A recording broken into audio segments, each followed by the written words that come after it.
क्या प्ले करके। हरे कृष्णा। हरे कृष्णा। तो आज हम तीसरा अध्याय देखने वाले हैं लेवल 2 का। और ये है कर्मयोग पर आधारित। हाँ, इसका टाइटल ही है कर्मयोग। तो दूसरे अध्याय में हमने क्या देखा था? गीता का सारांश देखा था। उसमें भगवान ने सभी टॉपिक्स जो आगे भगवत गीता में आने वाले हैं वो सभी को थोड़ा थोड़ा थोड़ा इंट्रोड्यूस किया था। और बेसिकली क्या किया था, जो अर्जुन की समस्याएं थी पहले अध्याय में, है ना, बहुत समस्याएं आन खड़ी हुई थी अर्जुन के सामने। और इस प्रकार वे भ्रमित हो गए थे और वो डिसीजन नहीं ले पा रहे थे, निर्णय नहीं ले पा रहे थे। तो उन सारी समस्याओं के बारे में भगवान ने दूसरे अध्याय में उनसे बात की थी। लेकिन हमने ये देखना चाहिए, बहुत विशेष बात है कि जब तक अर्जुन ने अपना रिश्ता नहीं बदला था भगवान के साथ, भगवान की शरण जाकर शिष्य बनकर उनसे उपदेश मांगा था, तब तक भगवान ने कुछ नहीं बोला, है ना। तब तक उपदेशात्मक ऐसा कुछ भी नहीं बोला। थोड़ी सी मजाक की, ठिठोली की कि अरे तुम ये कैसी बातें कर रहे हो, ये तुमको शोभा नहीं देती, इस प्रकार से बोला, लेकिन उपदेश नहीं दिया। और जब अर्जुन उनके शिष्य बन गए, उनको गुरु मान करके बोला कि अब मेरे लिए श्रेयस्कर क्या है ये आप बताइए, तब कहीं जाकर भगवान ने उनको उपदेश देना चालू कर दिया है ना। तो बड़ी ही सुंदर बात है। और फिर भगवान ने अलग अलग तरीके से उनको समझाया। पहले तो बोला कि तुम सोच रहे हो कि तुम इनका वध करने वाले हो, लेकिन ये तो पॉसिबल ही नहीं, क्योंकि हम सभी आत्मा है और आत्मा अविनाशी होती है। तुम केवल उनके शरीर का नाश करने वाले हो जो वैसे ही नाशवान है। हम्म, तो इस प्रकार से अलग अलग तरीके से समझाया। फिर बोला कि तुम तो क्षत्रिय हो और क्षत्रिय को ऐसे युद्ध का मौका मिलना भी एक अपने आप में भाग्य की बात होती है, क्योंकि इसमें अगर तुम मर भी गए तब भी तुमको स्वर्ग का सुख मिलेगा, और अगर जीत गए तो पृथ्वी का साम्राज्य मिलेगा। इस प्रकार तुमको दोनों तरफ से तुमको अच्छा ही प्राप्ति है, अच्छे की ही प्राप्ति होनी है, तो तुम डरो मत, युद्ध करो, है ना। इस प्रकार बहुत तरीके से फिर बताए कि तुम्हारे शत्रु तुम्हारा उपहास करेंगे। ऐसे अगर भीरू बन करके तुम लोग समझेंगे कि तुम भीरू बन गए, ये नहीं समझेंगे कि तुमने करुणा के कारण उनसे युद्ध नहीं किया। तो इस प्रकार तुम्हारा उपहास होगा, फिर तुमको तो बहुत ही दुख हो जाएगा। और फिर भगवान ने बोला कि भक्ति में किया हुआ कार्य, अर्थात भगवान को समर्पण करते हुए किया हुआ कार्य, उसका कभी भी नाश नहीं होता है।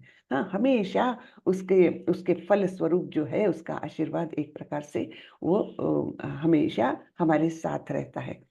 और फिर अंत में भगवान ने स्थिर बुद्धि वाला मुनि कैसे होता है उसका विशद वर्णन किया है। स्थित प्रज्ञस्य का भाषा समाधिस्तस्य केशव, स्थितधीहि किम प्रभाषेत, किमांसीत व्रजेत किम। अर्जुन का प्रश्न था ना कि आप ये स्थिर बुद्धि वाले मुनि के बारे में बता रहे हो, वो कैसा क्या उसके लक्षण है, वो कैसा चलता है, कैसा बोलता है, कैसा व्यवहार है उसका, उसके बारे में बताइए। तब भगवान ने एकदम अच्छे से विशद वर्णन किया है कि स्थित प्रज्ञ कैसा होता है।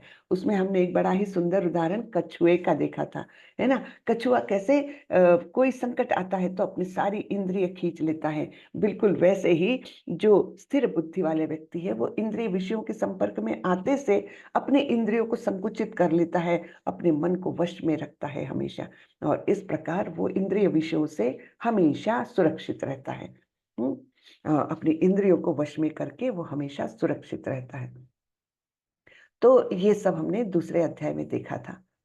और फिर अब देखने जा रहे हैं हम तीसरा अध्याय। मैं शेयर करती हूँ और उसके बाद मंगलाचरण करती हूँ।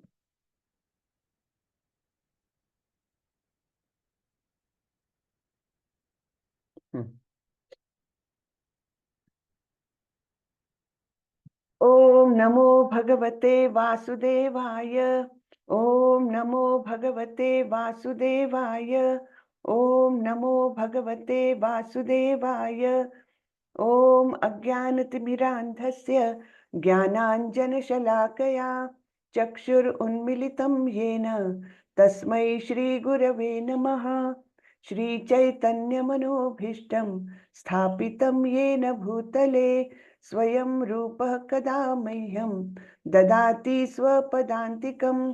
वन्देऽहं श्रीगुरो श्रीयुतपदकमलं श्रीगुरून् वैष्णवांश्च श्रीरूपं साग्रजातं सहगण रघुनाथान् वितं तं सजीवं साद्वैतं सावधूतं परिजनसहितं कृष्णचैतन्यदेवं श्रीराधा कृष्णपादान् सहगण ललिता श्रीविशाखान्वितांश्च हे कृष्ण करुणा सिंधु दीनबंधु जगतपते गोपेश गोपिका कांत श्री राधा कांत नमोस्तुते तप्त कांचन गौरांगी राधे वृंदावनेश्वरी वृषभानुसुते देवी प्रणमामि हरिप्रिये नमो विष्णुपदाय कृष्णपृष्ठाय भूतले श्रीमते भक्ति वेदांत स्वामी इति नामिने नमस्ते सारस्वती देवी गौरवाणी प्रचारिणे निर्विशेषाय शून्यवादी पाश्चात्य देशतारिणी जय श्री कृष्ण चैतन्य प्रभो नित्यानंदा श्री अद्वैत गदाधर श्रीवासादि गौर भक्त वृंदा हरे कृष्णा कृष्ण कृष्णा हरे हरे हरे रामा राम रामा हरे हरे हरे कृष्णा कृष्णा कृष्णा हरे हरे हरे रामा राम रामा हरे हरे हरे कृष्णा सभी को हरे कृष्णा तो हरे कृष्ण माधव दंडवत हरे कृष्णा प्रभु। तो आज का अध्याय है तीसरा कर्मयोग। तो इसकी शुरुआत अर्जुन कर रहे हैं अपने प्रश्न से। देखो कितनी अच्छी जिज्ञासा करते हैं वो हर बार, जिसके कारण इस संभाषण को एक अच्छा फ्लो मिला हुआ है ना। अगर अर्जुन कुछ प्रश्न ही नहीं करते तो भगवान ही बताते जाते तो पता नहीं हमको ये इतना इजीली ज्ञान मिलता कि नहीं, है ना। क्योंकि हम तो कलियुगी लोग हैं, लेकिन अर्जुन के प्रश्नों के उत्तर देते हुए जो भगवान ज्ञान देते हैं हम धीरे धीरे उसको समझ सकते हैं। अर्जुन उवाच जायसी चेत् कर्मणस्ते मता बुद्धिर्जनार्दन तत्किं कर्मणि घोरे मां नियोजयसि केशव।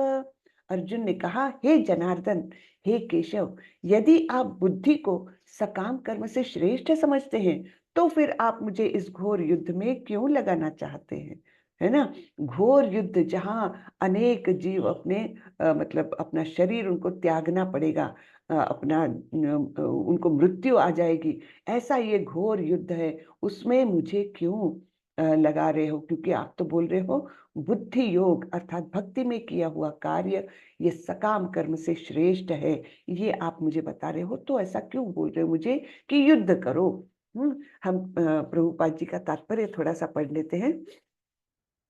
श्रीला प्रभुपाद की जय। श्री भगवान कृष्ण ने पिछले अध्याय में अपने घनिष्ठ मित्र अर्जुन को संसार के शोक सागर से उबारने के उद्देश्य से आत्मा के स्वरूप का विशद वर्णन किया है और आत्म साक्षात्कार के जिस मार्ग की संस्तुति की है वह है बुद्धि योग या कृष्ण भावनामृत। हाँ, तो भगवान बुद्धि योग किसे कह रहे हैं? भक्ति को। यानी भक्ति जो अपनाते हैं वही सबसे ज्यादा बुद्धिमान होते हैं। यद्यपि लोग क्या समझते हैं कि भक्ति यानी एक प्रकार की भावुकता, इमोशंस, हाँ, ऐसे लोग समझते हैं, लेकिन वैसा बिल्कुल नहीं है। बहुत लोग भक्ति के मार्ग पर चल पड़े तो चल ये ऐसी मतलब क्या है कि बहुत इमोशनल है ना, तो वो भक्ति में गया है। वैसा नहीं है। जो सबसे बुद्धिमान है वही भक्ति योग को अपनाता है। कभी कभी कृष्ण भावनामृत को भूल से जड़ता समझ लिया जाता है और ऐसी भ्रांत धारणा वाला मनुष्य भगवान कृष्ण के नाम जप द्वारा पूर्णतया कृष्ण भावना भावित होने के लिए प्रायः एकांत स्थान में चला जाता है। तो ये बहुत लोग समझते हैं कि अगर भक्ति करना है तो एकांत स्थान में जाना है, शांति से बैठे रहना है और केवल जप करना है। लेकिन ऐसा बिल्कुल नहीं है। कृष्ण भावना भावित कर्म जो है वो बहुत एक्टिव है, क्योंकि इसमें हम भगवान की सेवा करते हैं और सेवा कभी खत्म ही नहीं होती। हाँ, तो एक के बाद दूसरी, दूसरी के बाद तीसरी जो है सेवाएं चलती रहती, तो बहुत एक्टिव लाइफ होता है एक्चुअली। जब हम भक्ति में आते हैं तो कृष्ण भावनामृत को हम जब अपनाते हैं तो एक्चुअली हमारा लाइफ बहुत एक्टिव हो जाता है, जो नॉर्मल लाइफ भी नहीं रहता, इतना एक्टिव हो जाता है। जैसे हमारे मंदिर में जो रहते हैं ना भक्त लोग, कितने बजे उठते, 2-2:30 बजे उठ जाते हैं, मंदिर साफ करेंगे, फिर जो पुजारी है वो अपना श्रृंगार करेंगे अर्च विग्रहों का, उसमें 2-2 घंटा लग जाता है, इतना डिटेल में श्रृंगार रहता है, पूरा मंदिर साफ करके और ये सब करके। और फिर वो करेंगे 4:30 को मंगल आरती, सभी भक्त आ जाते वहां पर। हाँ, और फिर आधा पौन घंटा वो चलता है, पूजा चलती है, और उसके बाद जप करते हैं।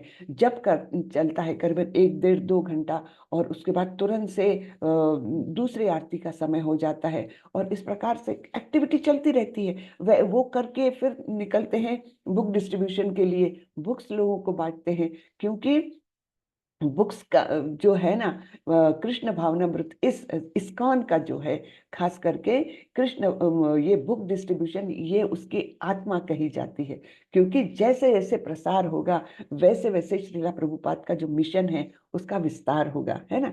और बुक्स कभी डिस्ट्रॉय नहीं होती है, तो वो ज्ञान चाहे उस पीढ़ी ने ना भी लिया, तब भी उस घर में जब वो भगवत गीता या भागवतम जाता है, तो उस घर का कोई ना कोई व्यक्ति, इस पीढ़ी का नहीं अगली पीढ़ी का, जरूर से कृष्ण भावनामृत में आता है। वो उस बुक्स का आशीर्वाद है एक प्रकार से।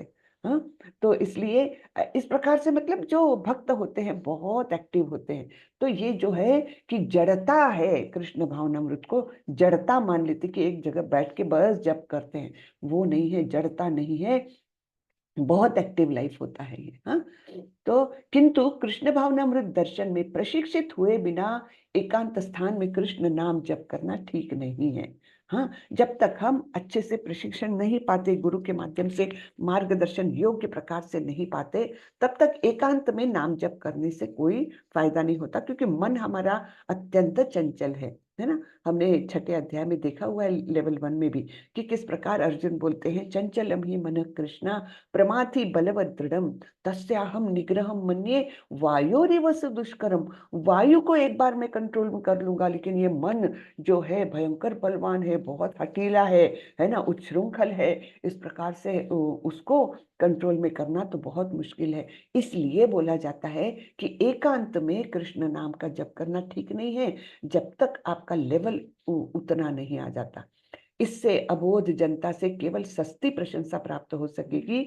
अर्जुन को भी कृष्ण भावनामृत या बुद्धि योग ऐसा लगा मानो वह सक्रिय जीवन से संन्यास लेकर एकांत स्थान में तपस्या का अभ्यास हो।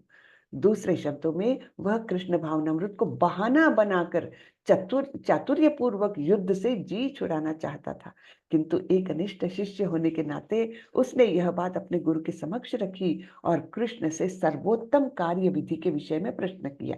उत्तर में भगवान ने 3 अध्याय में कर्म योग अर्थात कृष्ण भावना भावित कर्म की विस्तृत व्याख्या की।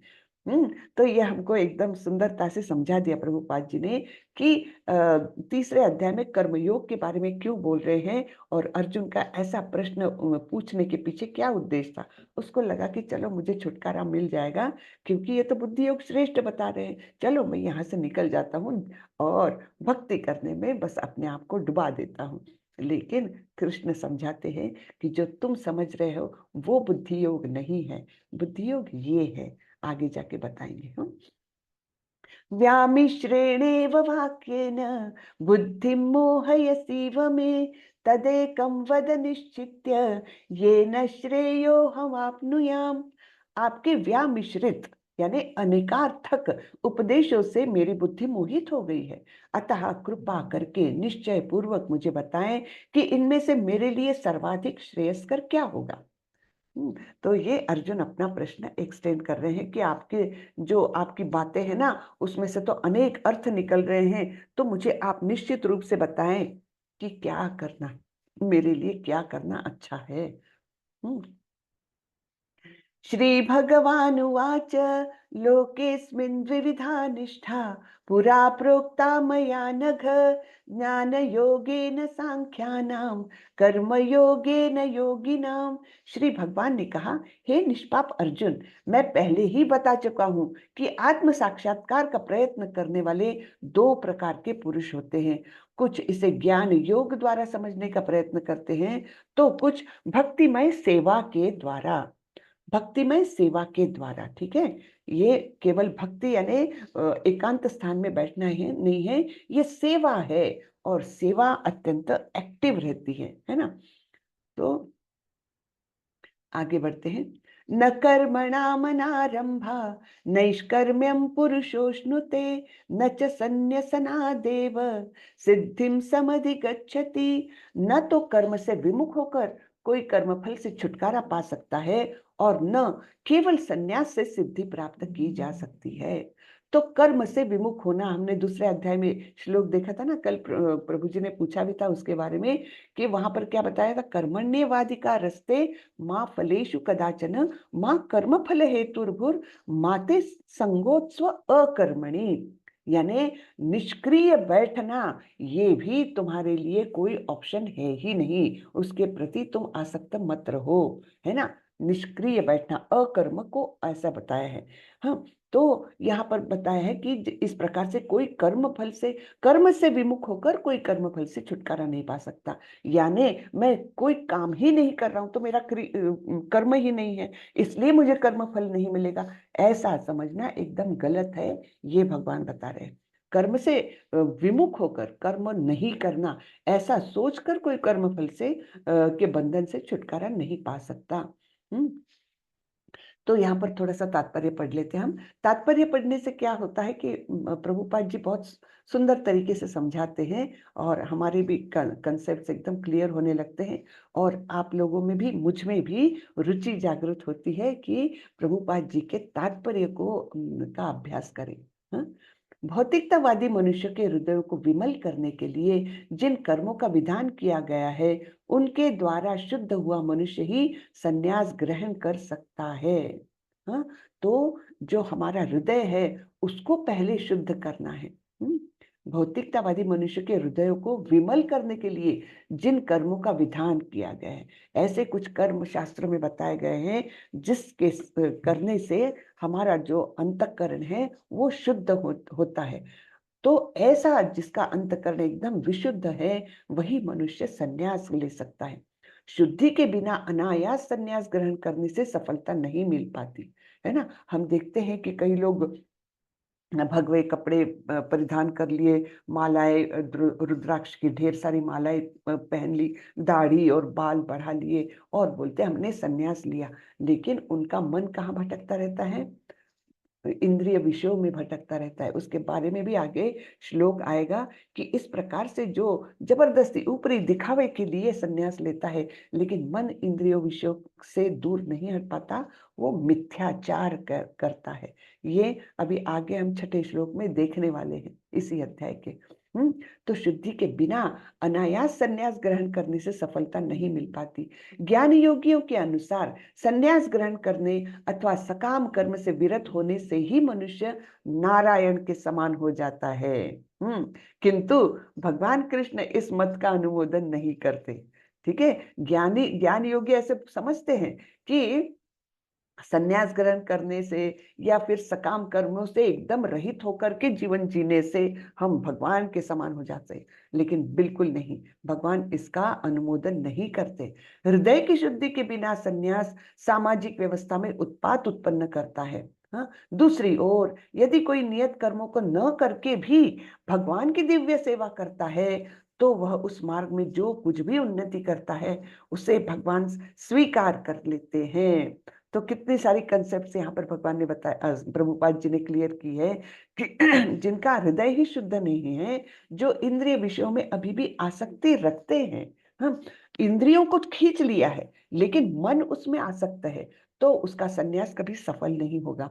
और जो ज्ञान योगी लोग बोलते हैं कि ऐसे ऐसे कार्य करने से हम भगवान के जैसे ही हो जाते, ये भी भगवान को मान्य नहीं है। हम्म तो सब और यानी केवल संन्यास लेना, अंतःकरण की शुद्धि करने के बाद भी संन्यास लेना, ये तो अच्छा है, लेकिन उसके सिवा दूसरा मार्ग क्या है कि यहीं पर रहते हुए अपने अपने आप को भगवान की दिव्य सेवा के प्रति समर्पित कर देना। ये अगर हमने किया तो भगवान उससे प्रसन्न होते हैं और उस सेवा को वे स्वीकार करते हैं। हम्म? न हि कश्चित् क्षणमपि जातु तिष्ठत्य कर्मकृत कार्यते ह्यवशः कर्म सर्वः प्रकृतिजैर्गुणैर। प्रत्येक व्यक्ति को प्रकृति के अर्जित गुणों के अनुसार विवश होकर कर्म करना पड़ता है। अतः कोई भी एक क्षण भर के लिए भी बिना कर्म किए नहीं रह सकता। हम्म तो प्रकृति के गुण, सतो रजो तमो गुण, उनसे जो कुछ हमको आदेश होता है ना। हमने देखा है कि किस प्रकार प्रकृति के तीन गुण हमको बांधे रखते हैं, रस्सियों के द्वारा जैसे हम बंधे हैं, और हमको नचाते हैं कठपुतलियों के समान। तो वही बताया गया है प्रत्येक व्यक्ति को प्रकृति के अर्जित गुणों के अनुसार विवश होकर, हाँ, यानी कठपुतली के समान बिल्कुल विवश होकर, हमारा उस पर कोई अधिकार नहीं चलता, कर्म करना पड़ता है। अतः कोई भी एक क्षण भर के लिए भी बिना कर्म किए नहीं रह सकता। तो यहाँ थोड़ा सा तात्पर्य पढ़ते हैं हम। यह देहधारी जीवन का प्रश्न नहीं है, अपितु आत्मा का यह स्वभाव है कि वह सदैव सक्रिय रहता है। हमारी आत्मा जो है वो हमेशा सक्रिय रहती है। हमने देखा था लेवल 1 में कि किस प्रकार हम सोते रहे, जागते रहे, या फिर सुषुप्ति अवस्था में क्यों न रहे, है ना, स्वप्नावस्था में रहे या सुषुप्ति में रहे या जागृत अवस्था में रहे, तीनों स्थितियों में हमारी आत्मा और परमात्मा सक्रिय रहते हैं। तो इसलिए वो तो एक जगह पर बैठ करके और निष्क्रिय होने का तो सवाल ही नहीं आता।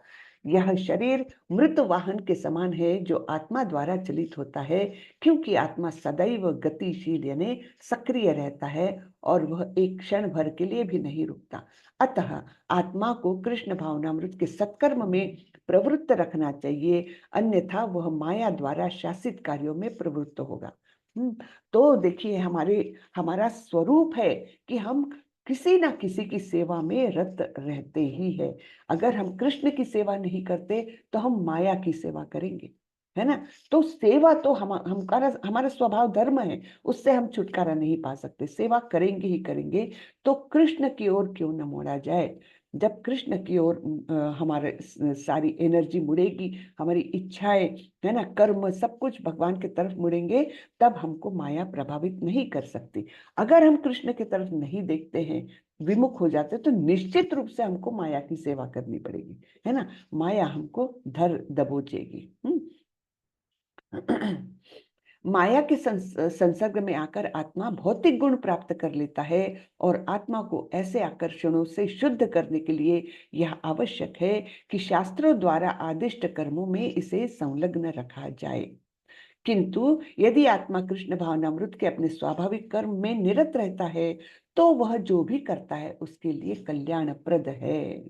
हम्म, तो इस प्रकार ये बताया गया है कि सेवा करना तो हमारा स्वभाव है, हम किसी न किसी की सेवा जरूर करते रहेंगे।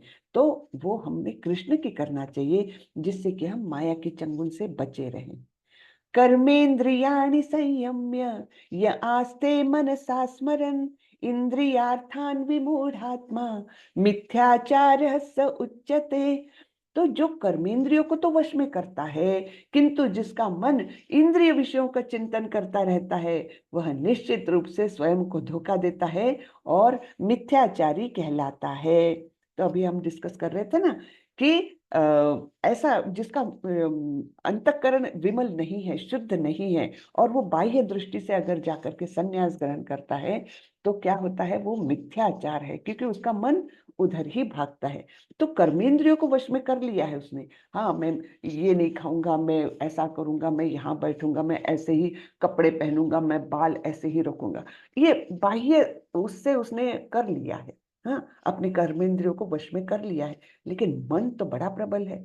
फिर मन वो भागता रहता है, अरे आज ठंड का मौसम है, शायद घर में ना पकोड़े बन रहे होंगे।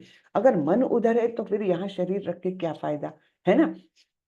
तो जिसका मन इंद्रिय विषयों का चिंतन करता रहता है, वो स्वयं को तो धोखा देता ही है, और ऐसा व्यक्ति मिथ्याचारी कहलाता है।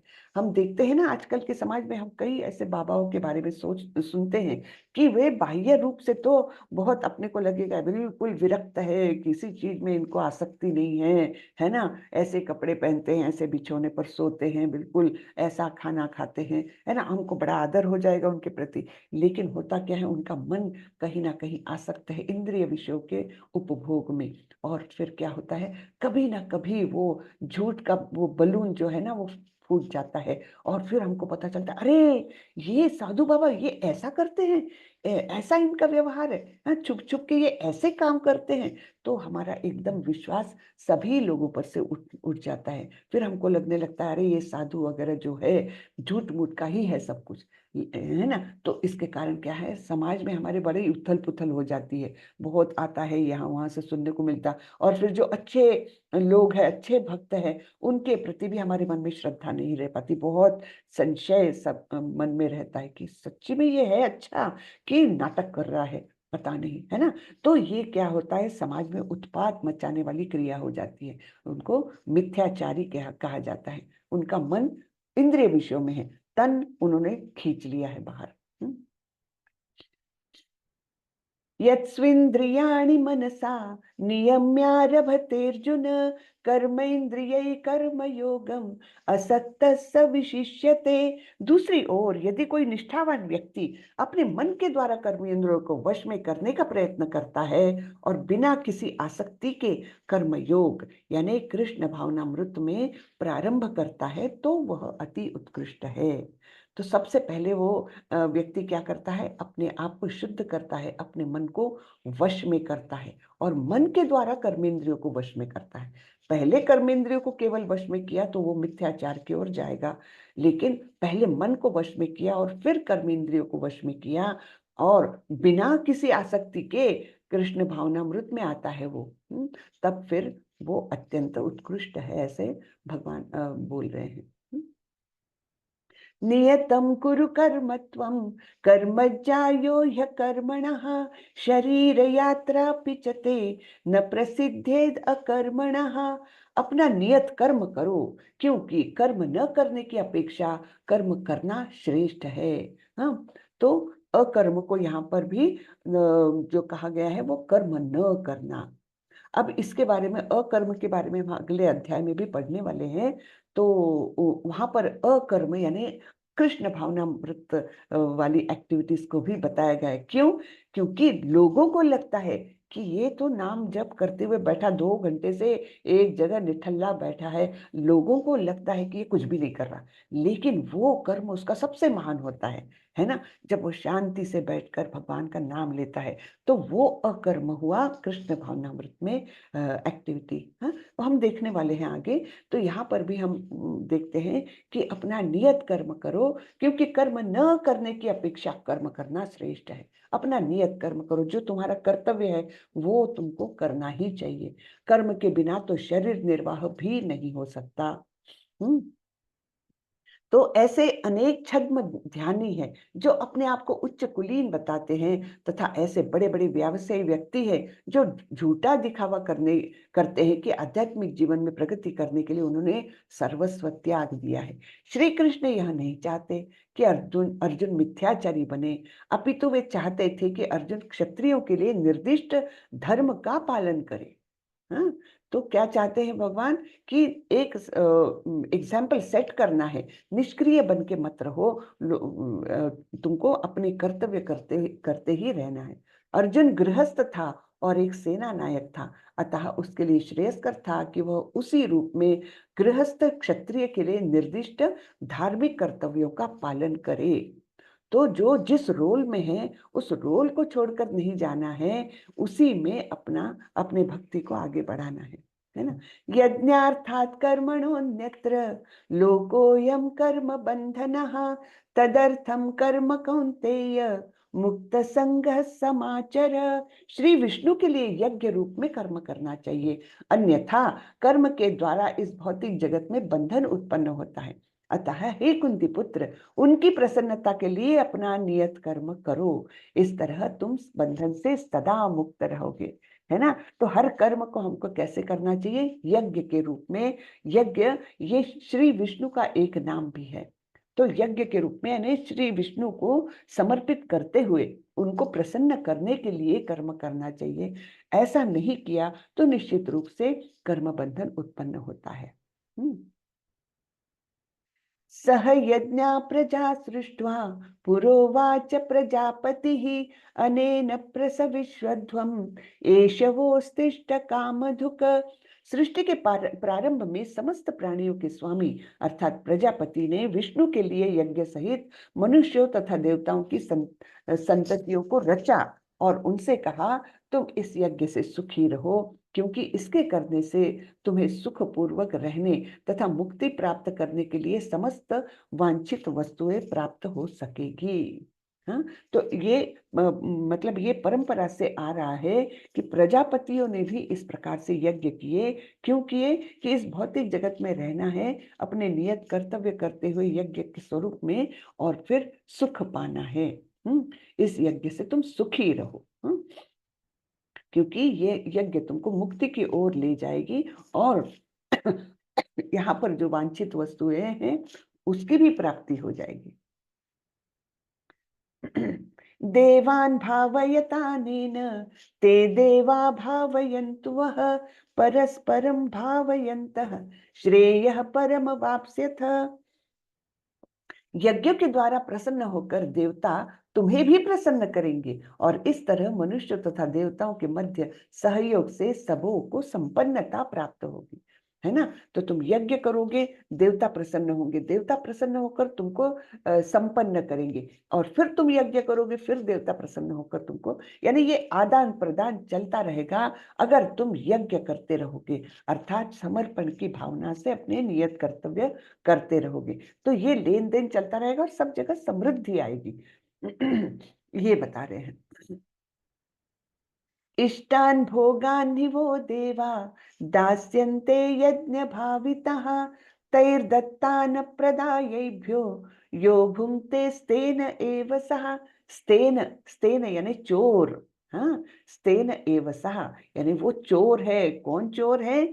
जीवन की विभिन्न आवश्यकताओं की पूर्ति करने वाले विभिन्न देवता यज्ञ संपन्न होने पर प्रसन्न होकर तुम्हारी सारी आवश्यकताओं की पूर्ति करेंगे, किंतु जो इन उपहारों को देवताओं को अर्पित किए बिना भोगता है वह निश्चित रूप से चोर है। स्तेन एव सः है, तैर्दत्तान प्रदा अप्रदायेभ्यो, उनको वापस मतलब समर्पित करने के बदले अपन ही भोग कर लो तो वो चोर है। तो कितने कठोर शब्द है ये, भगवान ने हमको सावधान करने के लिए ऐसे कठोर शब्द वापरे हैं, है ना। तो जो जो हमको प्राप्त होता है देवी देवताओं की ओर से हमारे जीवन को समृद्ध करने के लिए, सुचारू रूप से चलाने के लिए, तो हमने उनको पहले अर्पित करना चाहिए, है ना। उनका स्मरण करके उनको अर्पित करना चाहिए, उसके बाद भोग करना चाहिए। हम वैसे ही भोग कर लेते हैं। बड़ा इस बार अच्छा मौसम है, खूब सारे अनाज पैदा हुआ है, खूब सारे फल फूल है, हम क्या करते हैं, बस उनको घर में लाए, मस्त उसका खाना बना करके अपने एंजॉय किए, भगवान को भूल ही गए, देवताओं को भूल ही गए, जिन्होंने प्रचुर मात्रा में वो दिया है, पानी दिया है, सनलाइट दिया है ना। भूमि ने अपना उसमें वो उसको क्या बोलेंगे, पौष्टिक बनाया है, सब कुछ किया है, उन सबको भूल जाते हम अपना घर में आकर के भोग करते उसका। लेकिन ये करने से क्या है, निश्चित रूप से हम चोरी कर रहे हैं।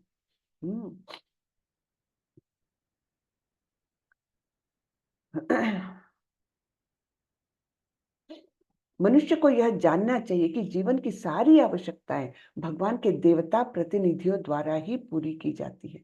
देवता क्या है? प्रतिनिधि है भगवान के, ऑथोराइज्ड क्या बोलते हैं, रिप्रेजेंटेटिव्स, हाँ, ऑथोराइज्ड रिप्रेजेंटेटिव्स है ये भगवान के, तो उनके द्वारा पूरी की जाती है।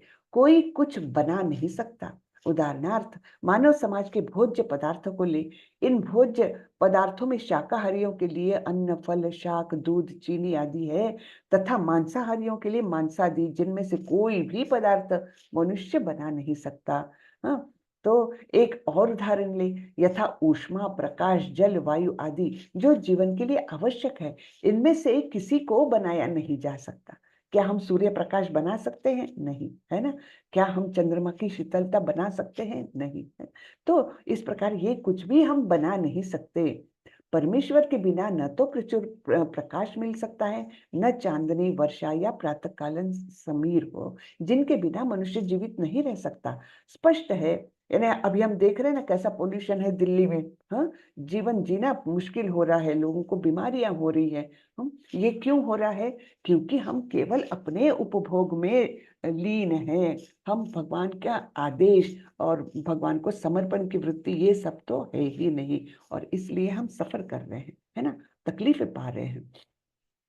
स्पष्ट है कि हमारा जीवन भगवान द्वारा प्रदत्त वस्तुओं पर आश्रित है, यहाँ तक कि हमें अपने उत्पादन उद्यमों के लिए अनेक कच्चे मालों की आवश्यकता होती है। हाँ? तो वो डिटेल में लिखा है प्रभुपाद जी ने कि हम सोचते मैंने ये कार बनाई, भाई कार बनाने के लिए जो जो मटेरियल लगा, रॉ मटेरियल, वो तो तुम पैदा नहीं कर सकते। हमने ये इमारत बनाई, ये बड़ी बिल्डिंग बनाई, लेकिन उसका कच्चा माल किसने दिया है? ये धरती माँ ने दिया हुआ है, तो हम तो उसको पैदा नहीं कर सकते, है ना? तो इस प्रकार हम हर वस्तु को देखें तो कनेक्शन भगवान से ही है, लेकिन वो हम कनेक्शन भूल करके अपने आप में अहंकार पैदा कर लेते कि ये मैंने किया। भगवान को भूल ही जाते हैं, तो निश्चित रूप से हम चोर है ना? यज्ञ शिष्टशिनः सन्तो मुच्यन्ते सर्व किल विषयी भुंजते ते त्वघं पापा ये पचन्ति आत्म कारणात्। भगवान के भक्त सभी प्रकार के पापों से मुक्त हो जाते हैं, क्योंकि वे यज्ञ में अर्पित किए भोजन अर्थात प्रसाद को ही खाते हैं। अन्य लोग जो अपने इंद्रिय सुख के लिए भोजन बनाते हैं, वे निश्चित रूप से पाप खाते हैं। फिर से बड़ा ही कठोर शब्द लिया है भगवान ने, निश्चित रूप से पाप खाते हैं। कौन? जो अपने इंद्रिय सुख के लिए भोजन बनाते हैं, कि चलो आज मुझे ये बनाने की इच्छा है, ये ऐसी चीज बना के खा लो, हाँ, उसका उपभोग करो, और भगवान को भूल गए, है ना? तो ऐसे क्या करते हैं, जो इंद्रिय सुख के लिए भोजन बनाते हैं, वे निश्चित रूप से पाप खाते हैं। अन्नाद् भवन्ति भूतानि पर्जन्याद् अन्न संभवः यज्ञाद् भवति पर्जन्यो यज्ञः कर्म समुद्भवः। सारे प्राणी अन्न पर आश्रित है, जो वर्षा से उत्पन्न होता है। वर्षा यज्ञ करने से संपन्न होती है। अ, वर्षा यज्ञ संपन्न करने से होती है, और यज्ञ नियत कर्मों से उत्पन्न होता है। यज्ञ क्या है? नियत कर्मों से उत्पन्न होता है। तो ये साइकिल हमने डिटेल में लेवल 1 में देखी थी कि कैसे एक दूसरे पर एक दूसरे के कारण वो साइकिल चलती रहती है। जैसे हम जब नियत कर्म करते हैं, यज्ञ के रूप में कर्म करते हैं, तो देवता लोग प्रसन्न होते हैं, हमको वर्षा इत्यादि, वायु इत्यादि सब प्रचुर मात्रा से देते हैं, और इनके कारण हम अन्न उत्पन्न होता है, और अन्न पर हम जीवित रहते हैं। हाँ, तब जब जीवित रहते हैं, हमारे लिए संपन्नता आई है, तब हमने क्या करना चाहिए? तब हमने उसको समर्पण करना चाहिए भगवान के चरणों में, और उनको धन्यवाद देना चाहिए। उसके बाद उसका उपभोग करना चाहिए। ये वेदों में दिए हुए हमारे नियत कर्तव्य के अंदर आता है। जब हम इस प्रकार से अपने आप को शुद्ध करेंगे प्रसाद ग्रहण करके, प्रसाद हमको शुद्ध करता है, हमारे मन को, तन को शुद्ध करता है। तो जब इस प्रकार से शुद्धिकरण करके हम अपना नियत कर्तव्य करेंगे, वो और भी शुद्ध होता जाएगा, और इस प्रकार से वो चक्र जो है वो चलता ही रहेगा। हम उसको खंडित कहाँ करते हैं? हम भगवान को अर्पण करते ही नहीं है, तो वो चेन टूट गई, और इस प्रकार फिर देवता नाराज हो जाते हैं, है ना? तो हमको अपना कर्तव्य करना है, नियत कर्तव्य करना है, और उसके माध्यम से जो कुछ प्राप्त होता है भगवान के चरणों में अर्पित करके फिर उसको प्रसाद स्वरूप में ग्रहण करना है, और फिर अपने नियत कर्तव्य करते ही रहना है। हाँ, तो वो साइकिल बड़ी सुंदर है, साइकिल वो चलती ही रहती है। कर्म ब्रह्मोद्भवम विद्धि ब्रह्माक्षर समुद्भवम तस्मात् सर्वगतं ब्रह्म नित्यम यज्ञे प्रतिष्ठितम। वेदों में नियमित कर्मों का विधान है और ये वेद साक्षात श्री भगवान अर्थात पर ब्रह्म से प्रकट हुए हैं। फलतः सर्वव्यापी ब्रह्म यज्ञ कर्मों में सदा स्थित रहता है। हाँ? सर्वव्यापी ब्रह्म यज्ञ कर्मों में सदा स्थित रहता है। तो वेदों में जो नियमित कर्मों के विधान है, वो सारे वेद कहाँ से निकले हैं? वे भगवान से निकले हुए हैं। और इस प्रकार वेदों में दिए हुए आदेशों के अनुसार हमने यज्ञ स्वरूप में कर्म करना चाहिए कि वहां पर ब्रह्म अर्थात भगवान स्वयं विराजमान रहते हैं। एवं प्रवर्तितं चक्रम नानुवर्तयति यः अघायुरिंद्रिया रामो मोघम पार्थ सजीवति। हे प्रिय अर्जुन, जो मानव जीवन में इस प्रकार वेदों द्वारा स्थापित यज्ञ चक्र का पालन नहीं करता, वह निश्चय ही पापमय जीवन व्यतीत करता है। ऐसा व्यक्ति केवल इंद्रियों की तुष्टि के लिए व्यर्थ ही जीवित रहता है। हम्म तो अगर साइकिल ये ब्रेक करती हमने, तो क्या होता है? ये हमारा जीवन केवल इंद्रिय तृप्ति के लिए रह जाता है और वह व्यर्थ हो जाता है। हम कभी भी इस जीवन वृत्ति के चक्र से फिर नहीं निकल सकते, क्योंकि उसी में लिप्त रहते हैं, इंद्रिय तृप्ति में। यस्यात्मरतिरेव स्यात् आत्मतृप्तश्च मानवः आत्मन्येव च संतुष्टः तस्य कार्यं न विद्यते। किंतु जो व्यक्ति आत्मा में ही आनंद लेता है तथा जिसका जीवन आत्म साक्षात्कार युक्त है और जो अपने में ही पूर्णतया संतुष्ट रहता है, उसके लिए करणीय कुछ भी नहीं होता, यानी कर्तव्य कुछ नहीं होता। लेकिन क्राइटेरिया कितने बड़े हैं, है ना? आत्मा में ही आनंद लेता है ना? आत्म साक्षात्कार हो चुका है, यानी क्या? यानी भक्ति के राह पर बहुत आगे निकल गया है। उसके लिए ये कर्मों की सीढ़ी जो है उसकी आवश्यकता नहीं है ना? हम उदाहरण देख सकते हैं कि हमको कोई जगह पर पहुंचना है, ऊपर चढ़ना है, तब हमको सीढ़ी की आवश्यकता है। लेकिन उस स्थान पर पहुंच गए, सेटल हो गए, तब हमको उस सीढ़ी की आवश्यकता नहीं रहती। वही यहाँ पर बताया है कि आत्म साक्षात्कार अगर हो गया, तब इन कर्मों नियत कर्मों से हमको लेना देना नहीं भी रहे तो चलता है, क्योंकि वो हम उस लेवल पर पहुंच गए हैं, आत्म साक्षात्कार हो गया है और खुद में ही हम संतुष्ट हो गए हैं। तब करणीय अर्थात कर्तव्य कुछ भी नहीं बचता उसके लिए। नैव तस्य कृते नाथो ना कृते नेह कश्चन न चास्य सर्वभूतेषु कश्चिद अर्थ व्यपाश्रयः।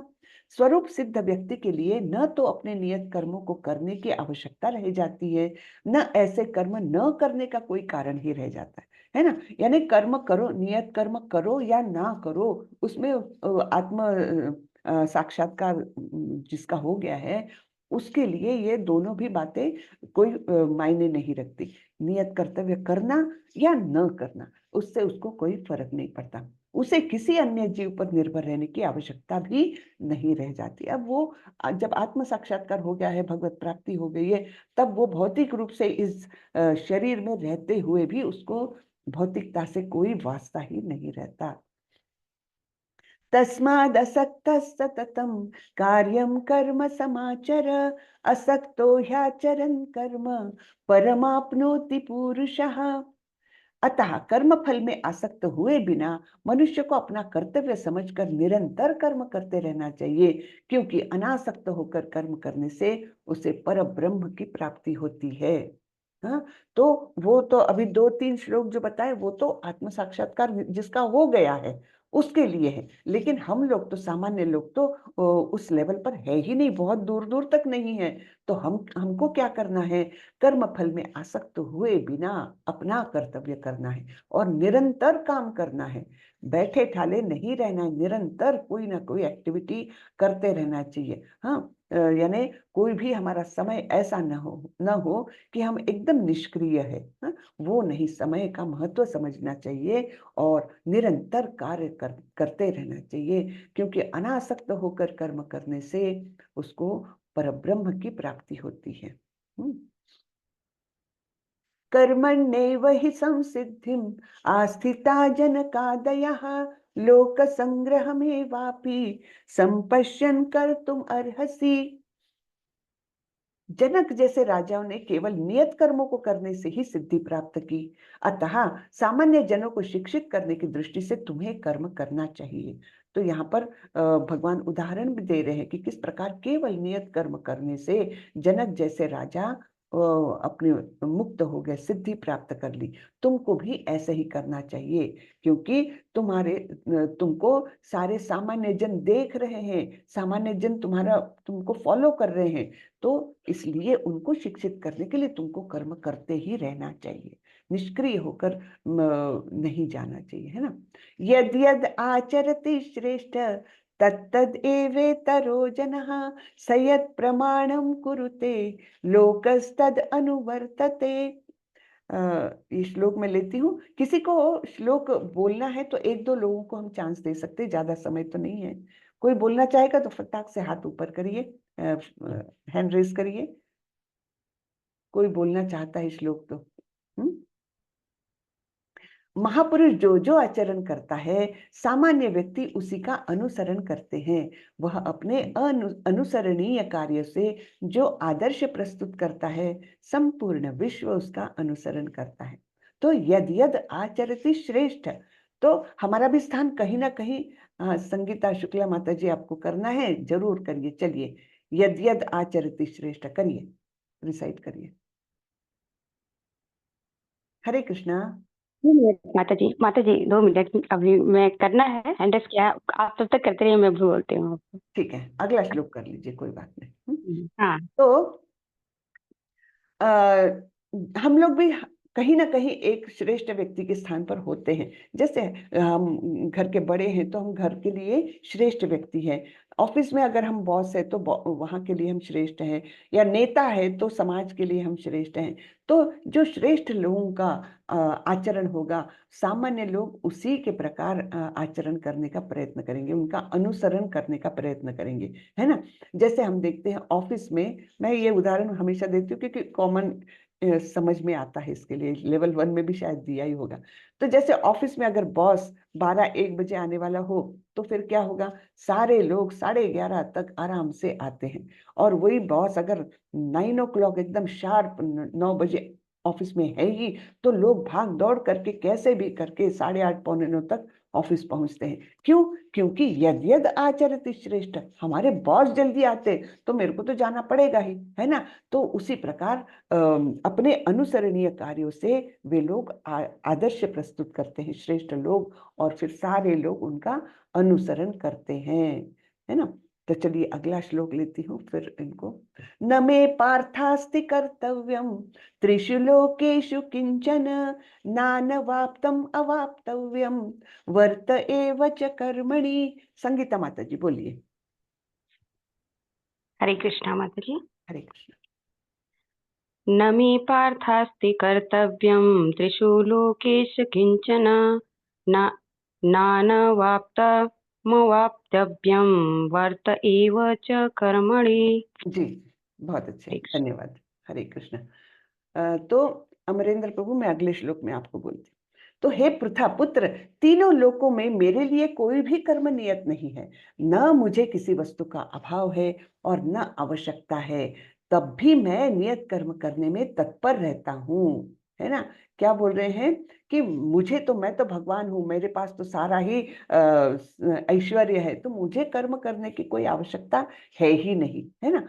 न तो मुझे किसी वस्तु का अभाव है और न कोई कर्म ऐसा है जो मेरे लिए कर्तव्य स्वरूप में करना ही चाहिए, उसकी कुछ भी आवश्यकता नहीं है ना। फिर भी मैं कर्म करते रहता हूँ। क्यों? क्योंकि लोग मेरा अनुसरण करेंगे। यदि ह्ययं न वर्तेयं जातु कर्मण्यतन्द्रितः मम वर्तमानुवर्तन्ते मनुष्यः पार्थ सर्वशः। अमरेंद्र प्रभु, हरे कृष्ण। हरे कृष्ण माता जी, जरूर। दंड। यदि अयम न वर्तेयम जातु कर्मण्य निदत मम वर्तानुवर्तन्ते मनुष्या पार्थ सर्वशः। Very good. हरे कृष्ण। क्योंकि यदि मैं नियत कर्मों को सावधानी पूर्वक ना करूं तो हे पार्थ, यह निश्चित है कि सारे मनुष्य मेरे पथ का ही अनुगमन करेंगे। हाँ, यदि मैं नियत कर्मों को सावधानी पूर्वक न करूं तो हे पार्थ, यह निश्चित है कि सारे मनुष्य मेरे पथ का अनुगमन करेंगे, सब लोग मुझे फॉलो करेंगे। अगर मैं निठल्ला बैठा रहा तो भगवान तो निठल्ले बैठे, मैं भी बैठता हूँ, है ना। उत्सीदेयुरिमे लोका न कुर्याम कर्म चेदहम संकरस्य च कर्तास्याम उपहन्यामि मा प्रजाः। यदि मैं नियत कर्म न करूं तो ये सारे लोग नष्ट हो जाएंगे, तब मैं अवांछित जन समुदाय अर्थात वर्ण संकर को उत्पन्न करने का कारण हो जाऊंगा और इस तरह संपूर्ण प्राणियों की शांति का विनाशक बनूंगा। यानी भगवान अपने उदाहरण से अर्जुन को बता रहे हैं कि देखो, मुझे तो वैसे नियत कर्तव्य कुछ है ही नहीं, ना मुझे कुछ प्राप्त करना है, ना मुझे कोई चीज की आवश्यकता है, फिर भी मैं नियत कर्तव्य करता हूँ। क्यों? क्योंकि नहीं तो लोग मेरा अनुसरण करेंगे और निठल्ले हो जाएंगे, है ना, नष्ट हो जाएंगे वो लोग। और इस प्रकार मैं उनके नाश का भी कारण बनूंगा, है ना, उस प्रकार से उनका विनाशक मैं ही बनूंगा। सक्ताः कर्मण्य विद्वांसो यथा कुर्वन्ति भारत, कुर्यान् विद्वांस तथा सक्तः चिकीर्षुर्लोक संग्रहम्। जिस प्रकार अज्ञानी जन फल की आसक्ति से कार्य करते हैं, उसी तरह विद्वान जनों को चाहिए कि वे लोगों को उचित पथ पर ले जाने के लिए अनासक्त रहकर कार्य करें। तो दो प्रकार के लोग बताए हैं, एक अज्ञानी है, दूसरे विद्वान है। अज्ञानी लोग क्या करते हैं? कोई आसक्ति रख के सकाम कर्मों में लिप्त रहते हैं, मुझे ये चाहिए इसलिए मैं ये कर रहा हूँ, है ना, आसक्ति में रहते हैं। लेकिन विद्वान जन क्या है? उनको तो ज्ञान है, तो उन्होंने क्या करना चाहिए कि उनको उचित पथ पर लाने के लिए अनासक्त रहकर काम करे, यानी उनको इस प्रकार से अच्छे राह पर लाने का कार्य करे, लेकिन अनासक्त रहकर। ये नहीं कि आसक्ति कैसे रहती, देखो मैं तो तुमको इतना उपदेश दे रहा हूं फिर भी तुम मेरी बात नहीं मानते हो, है ना। ये नहीं करना है विद्वान जनों को, अनासक्त रहकर, है ना। ज्ञान तो देना है, लेकिन उस ज्ञान का परिपूर्ण उपयोग सामने वाला कर रहा है या नहीं कर रहा है, इसके प्रति आसक्त नहीं होना है ना। जैसे हमारे नाम निष्ठादास प्रभु जी इतना ज्ञान बांटते हैं, लेकिन अनासक्त होकर कि भाई इसकी अगर इच्छा है, इसकी अगर योग्यता है तो वो योग्य मार्ग पर आएगा, नहीं तो कोई जबरदस्ती थोड़ी है। ये नहीं कि अरे तुमने इतने क्लासेस अटेंड किए और फिर भी तुम्हारे वैसे के वैसे रहे, आसक्ति ही रही तुम्हारी, ये तो नहीं बोलेंगे ना वो, है ना। वो तो अनासक्त होकर अपना ज्ञान बांट रहे हैं लोगों को योग्य मार्ग पर लाने के लिए। प्रभुपाद जी ने यही किया, है ना। प्रभुपाद जी ने अपना जो भक्ति जो है वो बांटी विदेशों में जाकर के, है, अनासक्त रहकर अपने आप लोग जुड़ते रहे। तो ये विद्वान लोगों का कार्य है। न बुद्धि भेदम जनयेत अज्ञानाम कर्म संगिनाम जोशयेत सर्व कर्माणि विद्वान युक्त समाचरन।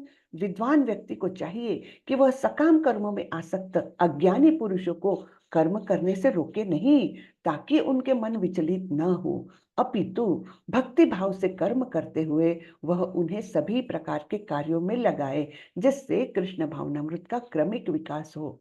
ये खास करके हमने अपने अपने घरों में अपनाना चाहिए, है ना। अगर हम थोड़ी सी कृष्ण भावनामृत में प्रगति किए हैं, अगर हमको पता है कि यही रास्ता हमारे जीवन को सफल करेगा, तब अगर हमारे घर के सदस्य बिल्कुल भी उसमें नहीं है, तब भी उनको ऐसा नहीं बोलना चाहिए क्या मूर्खतापूर्ण जीवन जी रहे हो, कुत्ते बिल्ली के समान जीवन जी रहे हो, बस खाना पीना सोना इसी में अपना समय गंवा रहे हो। ऐसे इससे बातें नहीं करना चाहिए। ना बुद्धि भेदम जनयेत, है ना। ऐसी बातें करने का विज्ञान जो विद्वान लोग हैं या जो कृष्ण भावनामृत में थोड़े से आगे बढ़ गए हैं, उन्होंने ऐसा बिल्कुल नहीं करना चाहिए। न बुद्धि भेदम जनयेत, उन्होंने क्या करना चाहिए, धीरे धीरे प्रेम से उनको छोटे छोटे काम बताने चाहिए। जरा सा फूल ला दो मेरे पूजा के लिए, जरा सा प्रसाद बना दो मेरे पूजा के लिए, जो कुछ है छोटी छोटी एक्टिविटीज में उनको इन्वॉल्व करना चाहिए। और धीरे धीरे अपना कार्य तो करना ही है, अपने भक्ति भाव को तो छोड़ना नहीं है, धीरे धीरे उनको भी इस राह पर लाना है। लेकिन ना बुद्धि भेदम जनयेत, कठोर शब्दों का वापर नहीं करना है ना। तो इस प्रकार से विद्वान लोगों का कार्य ये है कि वे अज्ञानी लोगों को योग्य मार्गदर्शन करके योग्य रास्ते पर लाए। प्रकृते क्रियमाणानि गुणैः कर्माणि सर्वशः अहंकार विमूढ़ात्मा कर्ता अहम इति मन्यते। जीवात्मा अहंकार के प्रभाव से मोहग्रस्त होकर अपने आप को समस्त कर्मों का कर्ता मान बैठता है, जबकि वास्तव में वे प्रकृति के तीनों गुणों द्वारा संपन्न किए जाते हैं। तो हम लोग जैसे अहंकारी जीवात्मा, हम क्या सोचते हैं, हाँ मैंने ये काम किया, देखो मैंने ये क्लास लिया, अरे मैं कौन होती हूँ क्लास लेने वाली, ये तो सब प्रकृति के गुण मुझसे करवा रहे हैं, है ना। तो प्रकृति के गुण ये सारा कार्य कर रहे हैं, हमको अहंकार जोड़ना ही नहीं है, आने ही नहीं देना है। तत्त्ववित्तु महाबाहो गुणकर्म विभागयोः गुणागुणेषु वर्तन्त इति मत्वा न सज्जते। हे महाबाहो, भक्ति भाव में कर्म तथा सकाम कर्म के भेद को भली भांति जानते हुए जो परम सत्य को जानने वाला है, वह कभी भी अपने आप को इंद्रियों में तथा इंद्रिय तृप्ति में नहीं लगाता। तो जो इस भेद को जानता है कि भक्ति के कर्म क्या है और सकाम भक्ति क्या है, भक्ति के कर्म हमेशा निष्काम रहेंगे, है ना, और ये सकाम यानी कोई प्राप्ति की इच्छा से किए हुए कर्म सकाम कर्म है। तो ऐसा भेद वो जानता है, और जो भगवान के विषय में ज्ञान रखता है, परम सत्य को जानता है, तो वो कभी भी अपने इंद्रियों को हावी नहीं होने देंगे अपनी तरफ, अपनी ओर, है ना। इंद्रियों को अपने कंट्रोल में रखेंगे, मन को कंट्रोल में रखेंगे, और इस प्रकार इंद्रिय विषयों से दूर रहेंगे, इंद्रिय तृप्ति में लगे नहीं रहेंगे। प्रकृतेर्गुण सम्मूढ़ाः संजते संजन्ते गुण कर्मसु तान कृष्ण विदो मंदान कृष्ण विन्न विचालयेत। माया के गुणों से मोहग्रस्त होने पर अज्ञानी पुरुष पूर्णतया भौतिक कार्यों में संलग्न रहकर उनमें आसक्त हो जाते हैं। यद्यपि उनके ये कार्य उनमें ज्ञान के अभाव के कारण अधम होते हैं, किंतु ज्ञानी को चाहिए कि उन्हें विचलित ना करे, है ना। तो न बुद्धि भेदम जनयेत, जो हमने पहले श्लोक में बताया था, उसी के अनुरूप है ये कि कोई कोई लोगों में ज्ञान है ही नहीं ये, तो वो अपने भौतिक कार्य करते रहते, उसमें आसक्ति रखते, बहुत अटैच रहते कि मेरा घर, मेरा परिवार, मेरी जमीन, मेरी जायदाद, हाँ मैंने ये काम किया, मेरे से श्रेष्ठ कोई नहीं, ऐसे में लिप्त रहते हैं वे, और इस प्रकार वो अधम मतलब उनके अधोगति होती रहती है। तो लेकिन ज्ञानी को क्या चाहिए, उनको विचलित ना करे, उनको धीरे धीरे योग्य मार्ग पर लाए। मयि सर्वाणि कर्माणि सन्न्यस्याध्यात्म चेतसा निराशिर्निर्ममो भूत्वा युद्धस्व विगतज्वरः। अतः हे अर्जुन, अपने सारे कार्यों को मुझ में समर्पित करके मेरे पूर्ण ज्ञान से युक्त होकर लाभ की आकांक्षा से रहित, स्वामित्व के किसी दावे के बिना तथा आलस्य से रहित होकर युद्ध करो। कितनी सुंदर बात बोली है ना। तो सारे कार्यों को समर्पित कर दो मेरे चरणों में, और इस प्रकार ज्ञान से युक्त हो जाओ कि मेरे ज्ञान से, यानी कौन सा ज्ञान, कि परमात्मा का स्वरूप, भगवान का स्वरूप और हमारी आत्मा का स्वरूप, हमारा निजी स्वरूप क्या है, वो ज्ञान पूर्णतः प्राप्त करके, और कोई लाभ की आकांक्षा नहीं कि मुझे अब इस युद्ध में जीतना है ना, इस आकांक्षा से नहीं, उससे रहित होकर के, और ये मैंने किया, मेरा स्वामित्व है, मेरा क्रेडिट है, ये उसके बिना, और आलस्य से रहित होकर, है ना, निष्क्रियता नहीं रखने की, उससे रहित होकर युद्ध करो, अर्थात अपना नियत कर्तव्य करो। ये सारे उपदेश हमारे लिए है ना। युद्ध यानी हमारे नियत कर्तव्य को हमने यहाँ रख करके, ये सारे जो इंस्ट्रक्शंस है वो हमारे लिए है। ये मे मतमिदं नित्यम् अनुतिष्ठन्ति मानवः श्रद्धावन्तो न सूयन्तो मुच्यन्ते तेपि कर्मभिः। जो व्यक्ति मेरे आदेशानुसार अपना कर्तव्य करते रहते हैं और ईर्ष्या रहित होकर इस उपदेश का श्रद्धा पूर्वक पालन करते हैं, वे सकाम कर्मों के बंधन से मुक्त हो जाते हैं। तो इस प्रकार जो शास्त्रों में आदेश दिए हैं भगवान ने, इस तरह उनको उनका पालन करते हुए कर्तव्य करना है और ईर्ष्या नहीं करना है। ईर्ष्या रहित होकर उपदेश का पालन करना है श्रद्धा पूर्वक, तब हमको कोई कर्म बंधन जकड़ नहीं पाएगा। ये त्वेदभ्यसूयन्तो नानुतिष्ठन्ति मे मतम् सर्वज्ञान विमूढ़ांस्तान् विद्धि नष्टान चेतसः। किंतु जो ईर्ष्यावश इन उपदेशों की उपेक्षा करते हैं और इनका पालन नहीं करते, उन्हें समस्त ज्ञान से रहित, दिग्भ्रमित तथा सिद्धि के प्रयासों में नष्ट भ्रष्ट समझना चाहिए। तो जो जानबूझकर ऐसे उपदेश उनको प्राप्त भी हो रहे हैं, फिर भी उनको अनदेखी कर रहे हैं ईर्ष्यावश, है ना, कि मैं क्यों सुनूं भगवान ने बताई हुई बातें, मैं अपना जीवन जीने के लिए फ्री हूं, मैं जो करना चाहूंगा वो करूंगा। तो ऐसा ईर्ष्यावश जो है, ऐसे आदर्शों का पालन नहीं करते और वे उन्हें समस्त ज्ञान से रहित, उनको कोई ज्ञान प्राप्त नहीं होता, दिग्भ्रमित, उनकी मति भ्रमित रहती है और सिद्धि के प्रयास अर्थात मुक्ति की ओर ले जाने वाले कार्यों के प्रयास वो सारे नष्ट भ्रष्ट होते जाते हैं। सदृशं चेष्टते स्वस्याः प्रकृतिर्ज्ञानवानपि प्रकृतिं यान्ति भूतानि निग्रह किं करिष्यति। ज्ञानी पुरुष भी अपनी प्रकृति के अनुसार कार्य करता है, क्योंकि सभी प्राणी तीनों गुणों से प्राप्त अपनी प्रकृति का ही अनुसरण करते हैं। भला दमन से क्या हो सकता है? तो ऐसा नहीं कि ज्ञानी पुरुष एकदम मुक्त हो गया, बंधनों से मुक्त हो गया, नहीं, वो भी प्रकृति के अधीन है ही। हाँ। इन्द्रियस्येन्द्रियस्यार्थे रागद्वेषौ व्यवस्थितौ तयोर्न वशम् आगच्छेत् तौ ह्यस्य परिपन्थिनौ। प्रत्येक इंद्रिय तथा उसके विषय से संबंधित राग द्वेष को व्यवस्थित करने के नियम होते हैं। हाँ, जो इंद्रिय है और उसके इंद्रिय विषय, उनके प्रति आसक्ति या हेट्रेड, है ना, राग यानी आसक्ति और द्वेष यानी घृणा, तो इनको नियमित करने के, व्यवस्थित करने के कुछ नियम दिए हुए हैं। मनुष्य को ऐसे राग तथा द्वेष के वशीभूत नहीं होना चाहिए, क्योंकि ये आत्म साक्षात्कार के मार्ग में अवरोधक है। यानी आसक्ति भी खराब है और उससे द्वेष भी खराब है। हाँ, उससे घृणा भी खराब है। इंद्रिय विषय जहां है वहां है, ठीक है, उनसे ना तो आसक्ति है ना तो घृणा है। ये नहीं कि अरे अरे अरे अच्छा खाना बन रहा है मैं बिल्कुल नहीं खाऊंगा, घृणा नहीं करने की, आसक्ति भी नहीं करने की, हाँ लालच आ रहा है अपने मन में, दोनों नहीं। श्रेयान् स्वधर्मो विगुणः परधर्मात् स्वनुष्ठितात् स्वधर्मे निधनं श्रेयः परधर्मो भयावहः। अपने नियत कर्मों को दोषपूर्ण ढंग से संपन्न करना भी अन्य के कर्मों को भलीभांति करने से श्रेयस्कर है। स्वीय कर्मों को करते हुए मरना पराये कर्मों में प्रवृत्त होने की अपेक्षा श्रेष्ठतर है, क्योंकि अन्य किसी के मार्ग का अनुसरण भयावह होता है। तो ये जो श्लोक है ना, इसकी पहली लाइन 18वें अध्याय में अंतिम अध्याय में भगवान ने फिर से ली है, दूसरा और एक श्लोक लिया है।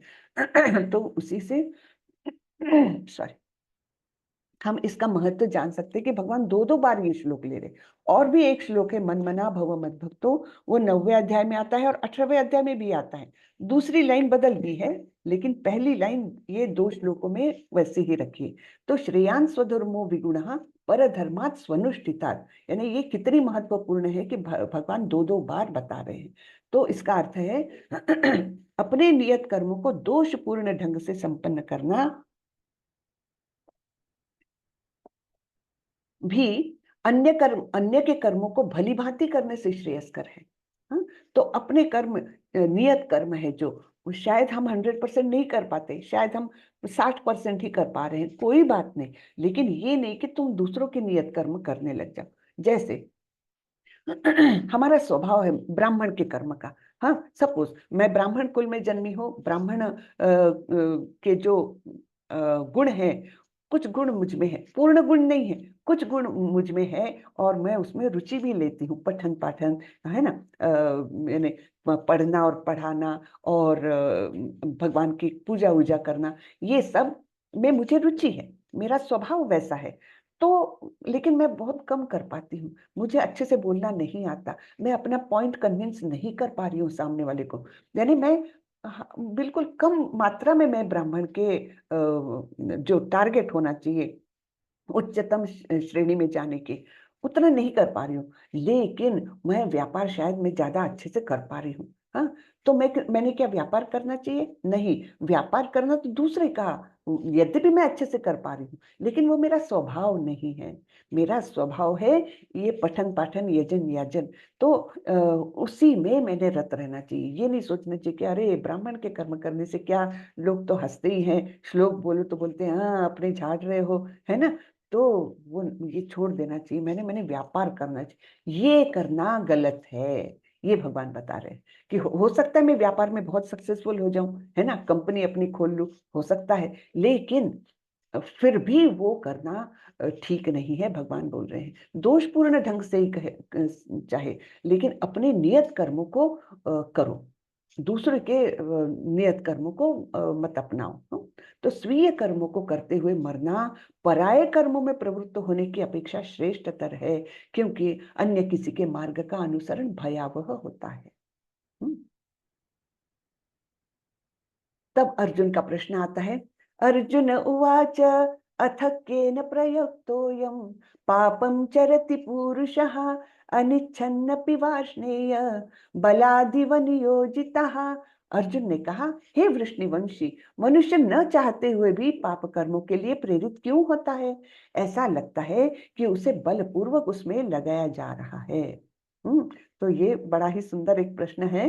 तो क्यों ऐसा होता है कि मनुष्य चाहता नहीं है फिर भी गलत काम कर लेता है? ऐसा क्या है जो हमको पुश करता है बुरे कर्मों की ओर? श्री भगवान उवाच काम एष क्रोध एष रजोगुण समुद्भवः महाशनो महापाप्मा विध्येनम इह वैरिणम। श्री भगवान ने कहा, हे अर्जुन, इसका कारण रजोगुण के संपर्क से उत्पन्न काम है, जो बाद में क्रोध का रूप धारण करता है और जो इस संसार का सर्वभक्षी पापी शत्रु है। हम्म। तो कारण क्या है? रजोगुण से उत्पन्न जो हो रहा है वो काम है। काम यानी तीव्र आसक्ति, हाँ, कोई चीज के प्रति तीव्र आसक्ति।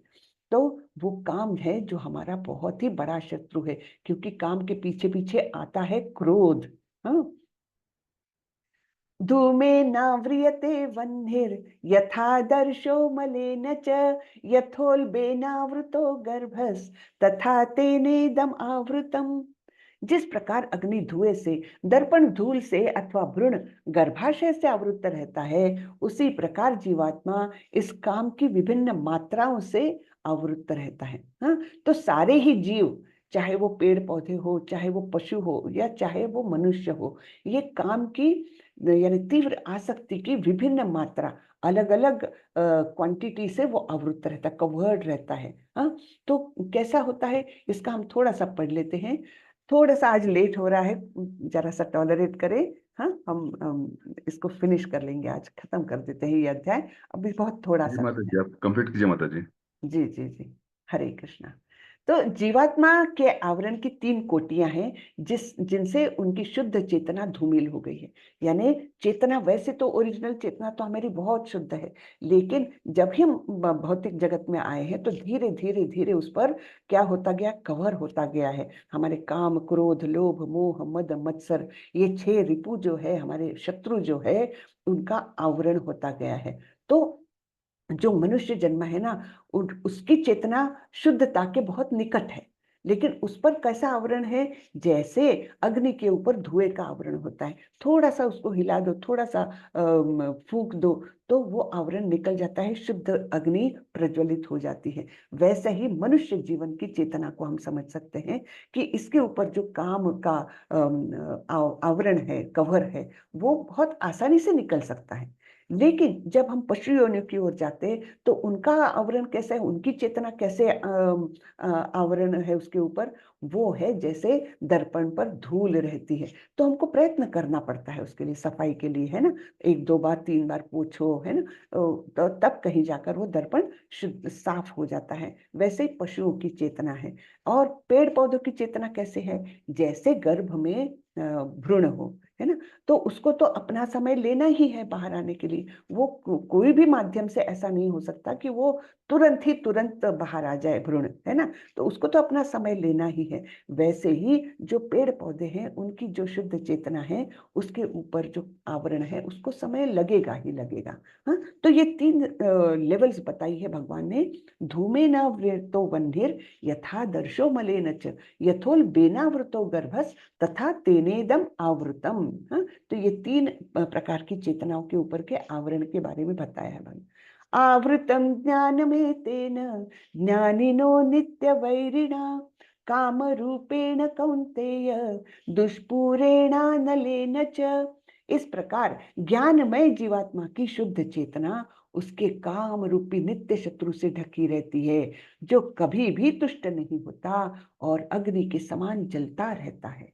तो ये काम ऐसा है कि वो कभी संतुष्ट होता ही नहीं है और वो हमारी जीवात्मा की चेतना को, शुद्ध चेतना को ढके हुए रहता है। तो इसलिए वो हमारा सबसे बड़ा शत्रु है। हाँ, अब ये शत्रु है ये तो बता दिया भगवान ने। अब वो शत्रु रहता कहाँ पर है, कहाँ छुपा रहता है वो, है ना। तो जैसे हमारे सैनिकों को अगर पता रहता है कि हमारे शत्रु जो है वो इस स्थान पर है, इस पहाड़ी के पीछे है, इस पत्थर चट्टान के पीछे छुपे हैं, अगर मालूम हो तो हमारे सैनिक उन पर बहुत जल्दी हावी हो सकते हैं, उनको मार सकते हैं। लेकिन अगर स्थान पता नहीं हो तो उनको ढूंढ कर मारने तक वो लोग अपने को बहुत क्षति पहुंचा सकते हैं, है ना। तो वैसे ही भगवान ने अभी शत्रु है ये तो बता दिया। अब और भी आगे जाकर भगवान बता रहे हैं कि वो छुपते कहाँ हैं वो शत्रु।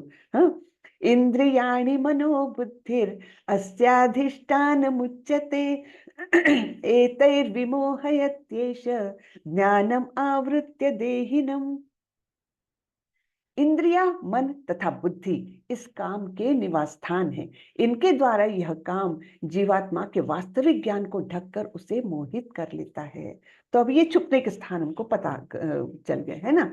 तो यहाँ पर हाँ, चूंकि शत्रु ने बद्धजीव के शरीर के विभिन्न सामरिक स्थानों पर अपना अधिकार कर लिया है, अतः भगवान कृष्ण उन स्थानों का संकेत कर रहे हैं जिससे शत्रु को जीतने वाला यह जान ले कि शत्रु है कहाँ पर। हाँ, इस प्रकार से ये तीनों स्थान बताए हैं। कौन से?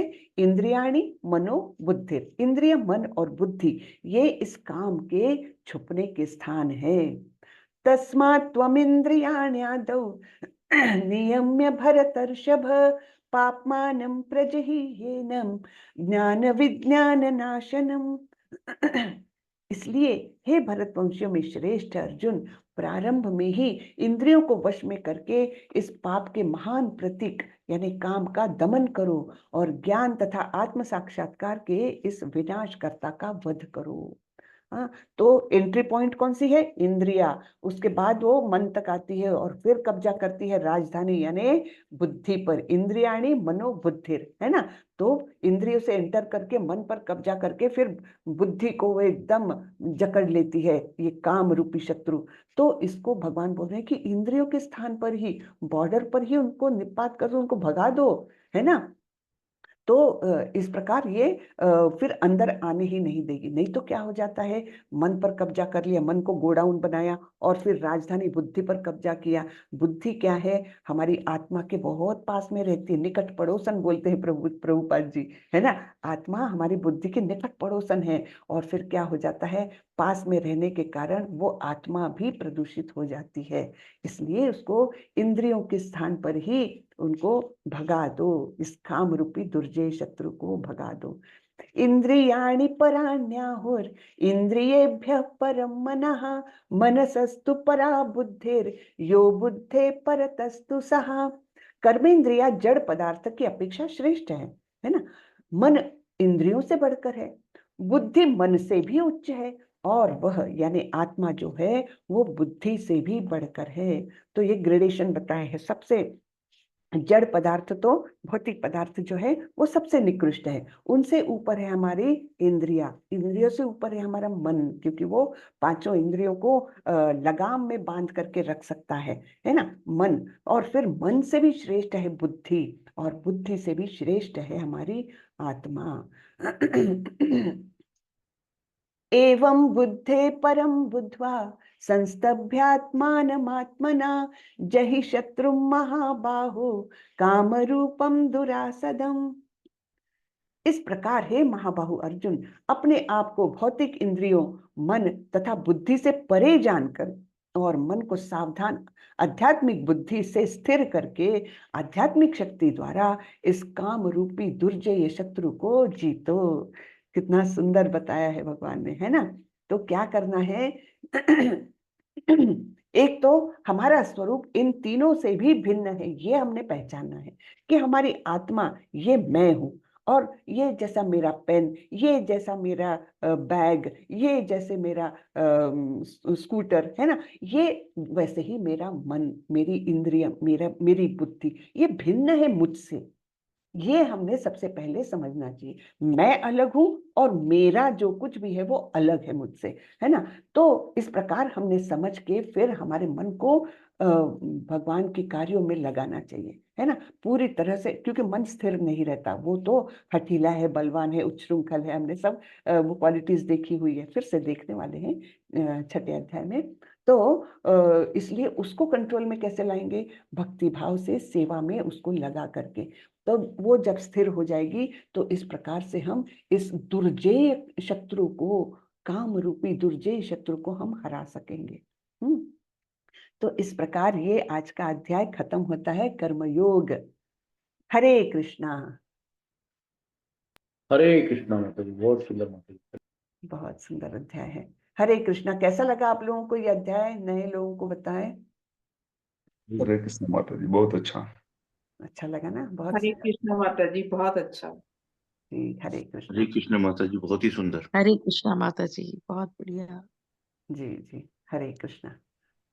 तो चलिए, आज का ये अध्याय यही खत्म होता है। किसी का कुछ प्रश्न हो तो पूछें, नहीं तो हम यही खत्म करते हैं।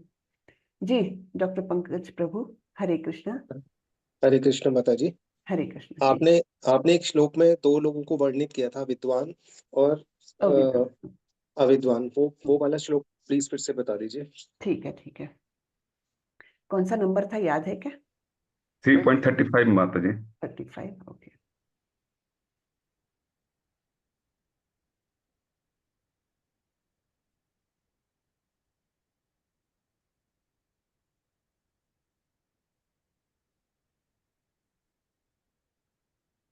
नहीं, ये तो 35 तो श्रेयांश धर्मो विगुण, वो विद्वान और उसके बात कर रहे हैं ना। 20 के आसपास है वो। हाँ हाँ।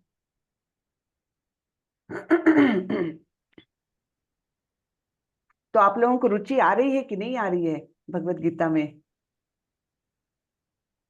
कोई बताएं, रुचि बढ़ रही है कि नहीं बढ़ रही है? जी माता जी। जी माता जी। बढ़ रही है माता जी। माता जी प्रश्न पूछ रहे हैं तो उसी से पता चलता है कि रुचि है, तभी तो प्रश्न पूछ रहे हैं। जी जी, सही बात है। माता जी हरे कृष्णा। हरे कृष्ण जी। माता जी बहुत अच्छा लगता है, ऐसा लगता है कि बस आप बोलते रहें और मैं सुनती रहूं। ऐसा लगता है कि आपकी क्लास कभी खत्म ना हो। अभी अभी मन में ये आ रहा था कि जब ये 18 दिन खत्म हो जाएंगे तो फिर मुझे माता जी से कहीं से लिंक जोड़ना है कि माता जी से मैं जुड़ जाऊं। इतना अच्छा नहीं, लगता है एक माता जी। मिनट, वो श्लोक इसके आसपास तो नहीं है। वो है ना, न बुद्धि भेदम जनयेद। कोई ढूंढे तब तक, उसके बाद के हैं श्लोक। न बुद्धि भेदम जनयेद अज्ञानाम कर्म संगिनाम जोशयेत सर्व कर्माणि विद्वान युक्त समाचरन्। है ना, श्लोक नंबर जरा ढूंढे। न बुद्धि भेदम 26, प्रकृति क्रियमाण तत्व। 26 माता जी। ओके।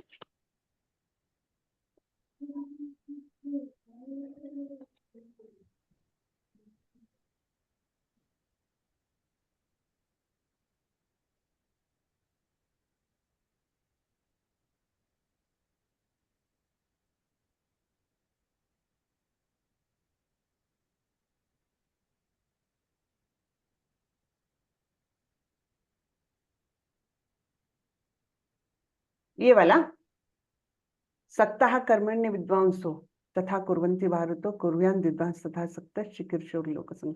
ये अविद्वांसों वाला यही पूछ रहे होंगे शायद। जिस प्रकार अज्ञानी जन फल की आसक्ति से कार्य करते हैं, है ना। जिनको ज्ञान नहीं है वो क्या करते हैं, सकाम कर्म में लिप्त रहते हैं प्रभु, है ना। ये नहीं है माता जी, वो दूसरा था, उसमें दो दो कैटेगरीज बताई गई थी हाँ कि इसमें भी विद्वान। है ना, इसमें भी है ना। देखो अज्ञानी जन और विद्वान जन, यही दो कैटेगरीज है ना। ठीक है, इसके बाद के भी एक दो कर लेंगे हम। तो यहीं पर दो कैटेगरीज बताई है, एक है अज्ञानी और दूसरे हैं विद्वान। अज्ञानी लोग कैसे कार्य करते हैं, वे आसक्ति से पूर्ण ऐसे सकाम कर्म करते हैं, उनके फल के प्रति वो आसक्त रहते हैं। लेकिन विद्वान लोगों को ये पता है कि आसक्ति रहित कर्म, निष्काम कर्म करना ही श्रेयस्कर है। तब उन्होंने क्या करना चाहिए, उनको अच्छी राह पर तो लाना है, ये उनका उद्देश्य रहना चाहिए, लेकिन उसमें भी आसक्ति ना रखे। हाँ, उसमें भी आसक्ति नहीं रखे कि मैं इनको अच्छे राह पर ले जाना चाह रहा हूं, इन्होंने आना ही चाहिए अच्छी राह पर, इसमें भी आसक्त ना रहे। हाँ, जिस प्रकार अज्ञानी जन फल की आसक्ति से कार्य करते हैं, उसी तरह विद्वान जनों को चाहिए कि वे लोगों को उचित पथ पर ले जाने के लिए अनासक्त रहकर कार्य करें, है ना। तो बाकी तो निष्काम कर्म कर ही रहे हैं, तभी वो विद्वान है, विद्वान बोल रहे हैं भगवान।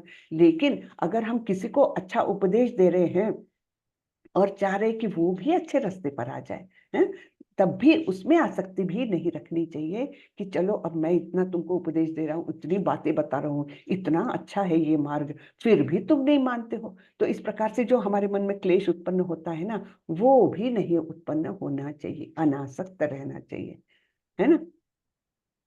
ठीक है क्या प्रभु, इसके आगे का भी देख लेते हैं। न बुद्धि भेदम जनयेत अज्ञानाम कर्म संगिनाम जोशयेत सर्व कर्माणि विद्वान युक्तः समाचरन्।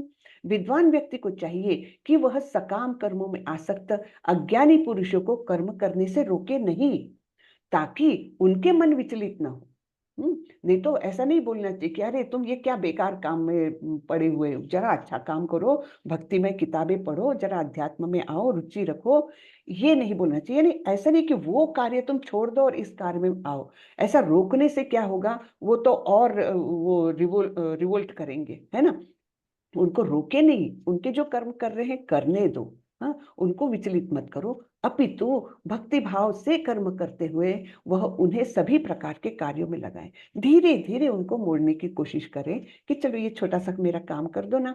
इनडायरेक्टली उनको पता भी नहीं कि मैं वो कार्य करने से शायद मेरे मन में भक्ति जाग जाएगी, ये उनको पता भी नहीं है। तो इस प्रकार से उनको इनडायरेक्टली छोटे छोटे कृष्ण भावना भवित कार्यों में लगाओ, ऐसा बताया गया है। यही था क्या प्रभु। माता जी, उसमें मेरे को अब या तो मेरे ने गलत समझ लिया या क्या था, उसमें ये था कि विद्वान पुरुष वो होते हैं जो बिना आसक्त हुए, बिना काम की भावना के अपने कर्म करेंगे या अपनी मेहनत करेंगे। तो उसमें मेरे को एक डाउट था कि अब जैसे हम बच्चों को करते हैं कि तुम पढ़ो अच्छे नंबर आएंगे, या हम खुद कोई कंपटीशन फेस करते हैं, तो ये तो फिर अज्ञानता में आ गया। हम्म हम जब फल के प्रति आकृष्ट रहकर कोई भी कार्य करते हैं कि मुझे अच्छे नंबर पाना है, ये जब मन में है और इसलिए हम कार्य करते हैं, तो निश्चित रूप से वो सकाम कर्म हुआ। लेकिन हम कार्य कर रहे हैं और उसका फल जब हम छोड़ देते हैं, इसका परिणाम कुछ भी हो जाए, है ना। जैसे बच्चों को भी हमने यही बताना चाहिए कि तुम पढ़ने के लिए पढ़ो, ज्ञान प्राप्ति के लिए पढ़ो, ये नहीं कि तुमको फर्स्ट रैंक आना है, फर्स्ट रैंक आने से ही तुमको खुशी मिलेगी। ये हमने भी नहीं बोलना चाहिए बच्चों को, और अपने मन में भी ये नहीं रखना चाहिए। हाँ, ये मेरा नियत कर्तव्य है, मैं इसको समर्पण की वृत्ति से कर रहा हूँ, इसलिए बेस्ट पॉसिबल वे में मैं कर रहा हूँ, आई एम गिविंग माई 100%, है ना। क्योंकि ये मैं एक प्रकार से भगवान की सेवा के लिए ये कार्य कर रहा हूँ। ये जब हमारे मन में रहेगा तो वह निष्काम कर्म होगा। इवन ऑफिस का काम भी हम केवल प्रमोशन पाने के लिए या किसी से वाहवाही पाने के लिए काम कर रहे हैं, तो वो सकाम कर्म होगा, उसमें हम कर्म बंधन में फंसते हैं। लेकिन अगर हम ये मन में सोचकर करें कि इस काम को मुझे नियत कर्तव्य के रूप में करना है, भगवान ने मुझे ये काम सौंपा हुआ है और उनकी प्रसन्नता के लिए मैं ये काम कर रहा हूँ, तब वह काम निष्काम में आ जाएगा, है ना। तो इस प्रकार से हम हर लेवल पर अपने आप को रेक्टिफाई कर सकते हैं प्रभु, है ना। धन्यवाद माता जी। जी, हरे कृष्ण। स्वाति माता जी। हरे कृष्ण माता जी। हरे कृष्ण। माता जी, मुझे अनुसरण और अनुकरण का में डिफरेंस जानना था। जी, अनुसरण यानी फॉलोइंग द फुटप्रिंट्स, हाँ, कि उसका मार्ग का हम फॉलो कर रहे हैं, फॉलोइंग द फुटप्रिंट्स। और अनुकरण यानी हम इमिटेट कर रहे हैं, नकल कर रहे हैं। तो अनुकरण कभी भी योग्य नहीं है, अनुसरण करना चाहिए श्रेष्ठ व्यक्तियों का। हाँ, तो ये दो शब्द है, अनुकरण और अनुसरण। ठीक है, हमें क्लियर? ठीक है माता जी। जी माता जी, धन्यवाद। हरे Krishna. Following the footprints is different and imitating is different, है ना। नकल करना अलग बात है, वो श्रेष्ठ नहीं है। अनुसरण, अच्छे लोगों के मार्ग का अनुसरण करना श्रेष्ठ है। जी माता जी। और माता जी, एक सवाल और था कि जैसे कि मैं माला करती हूँ, तो मैंने पापा को भी माला दी है करने के लिए। तो उन्होंने मुझसे प्रश्न पूछा कि जैसे हरे कृष्णा और पूरे मंत्र का मीनिंग क्या है। सो मैं थोड़ा सा राम जी के मंत्र पर अटक गई थी कि मैं उनको थोड़ा अच्छे से एक्सप्लेन नहीं कर पाई थी। तो आप थोड़ा सा अगर बता सकते हैं। जी, देखिए, हरे का अर्थ है श्रीमती राधा रानी जी। हाँ, राधा रानी हरे, हरा, हरा शब्द है वो, तो संबोधन करते हुए हरे हो जाता है वो। तो हरे, हम राधा रानी को रिक्वेस्ट कर रहे हैं कि हमको श्री कृष्ण की सेवा में लगा लो। और राम शब्द का अर्थ है बलराम, है ना। बलराम यानी राम, इसलिए वो राम लिया है।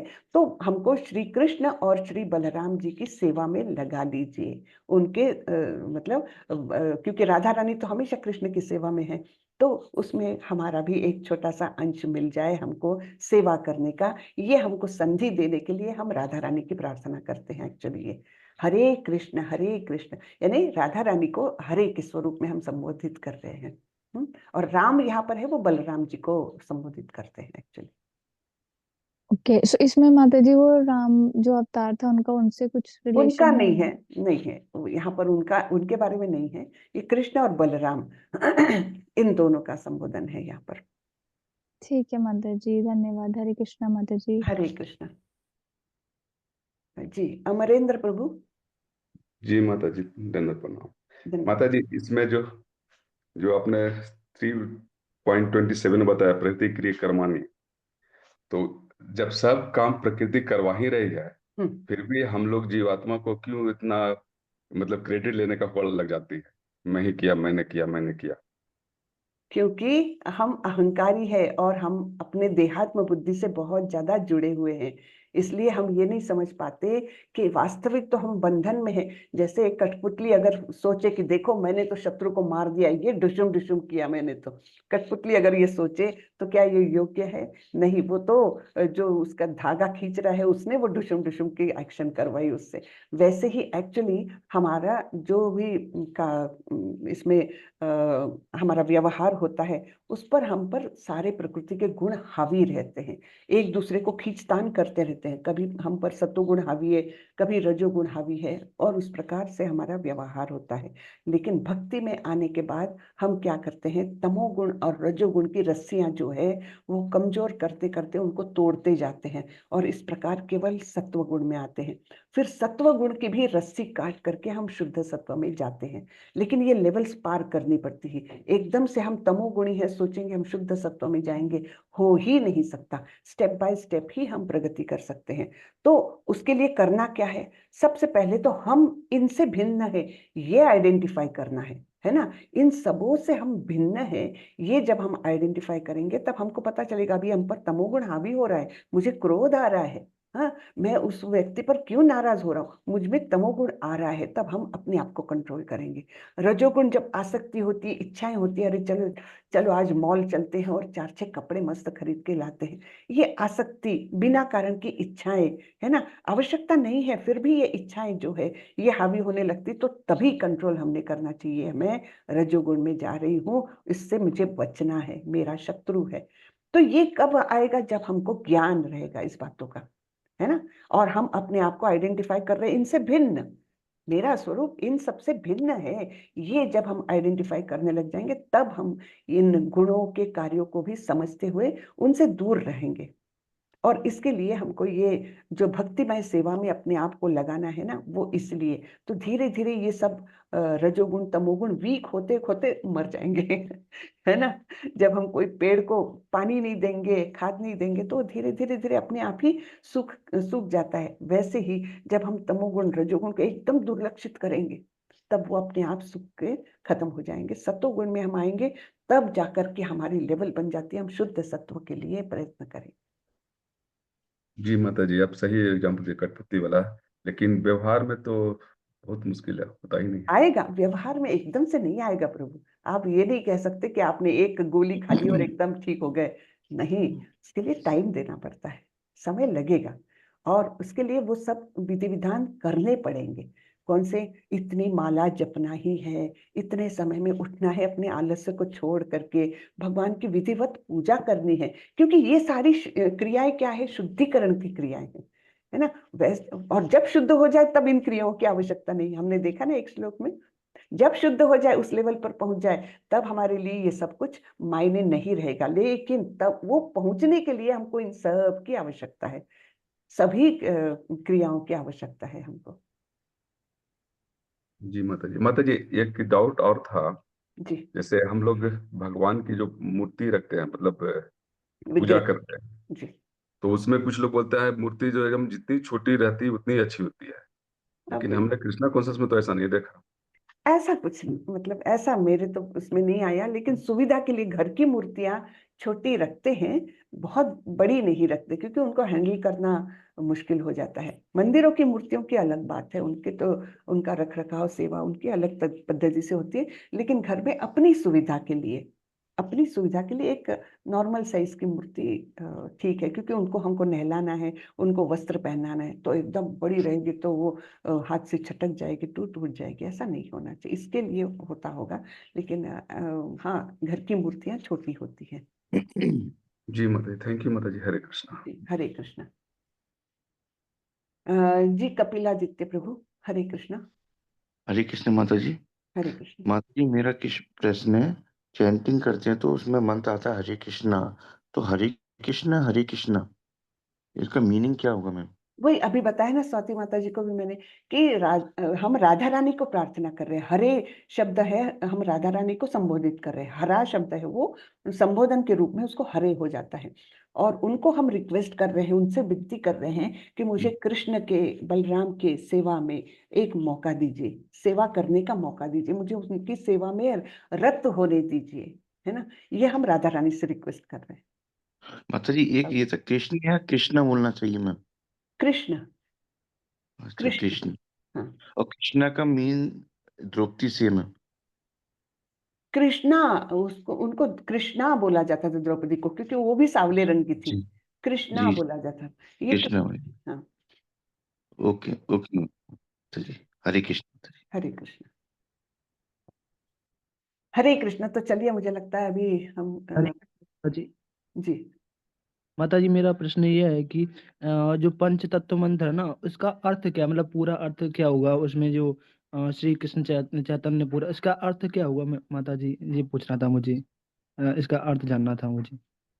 एक्चुअली चैतन्य महाप्रभु ये सबसे दयालु अवतार माने जाते हैं, और वो अपने पार्षदों के साथ इसलिए आए कि कलयुग में हमारे लिए हरे कृष्ण महामंत्र का जप दे दे। तब उनकी कृपालुता को और जागरूक करने के लिए उनको और उनके पार्षदों को हम स्मरण करते हैं कि आप हमें शक्ति दीजिए कि हमारा महामंत्र जो है वो शक्तिमान बने। आप हम पर दया करिए कि हम इस महामंत्र को स्पष्ट रूप से, अच्छे रूप से बोल सके। तो हम उनका आवाहन करते हैं एक प्रकार से चैतन्य महाप्रभु का, कि हे चैतन्य महाप्रभु, आप और आपके पार्षद, हाँ, हमें शक्ति दे ये महामंत्र का उच्चारण करने के इस प्रकार से उसका भावार्थ होता है प्रभु। जो माता जी उसमें नित्यानंद है ना, उसका नित्यानंद अर्थ क्या होगा?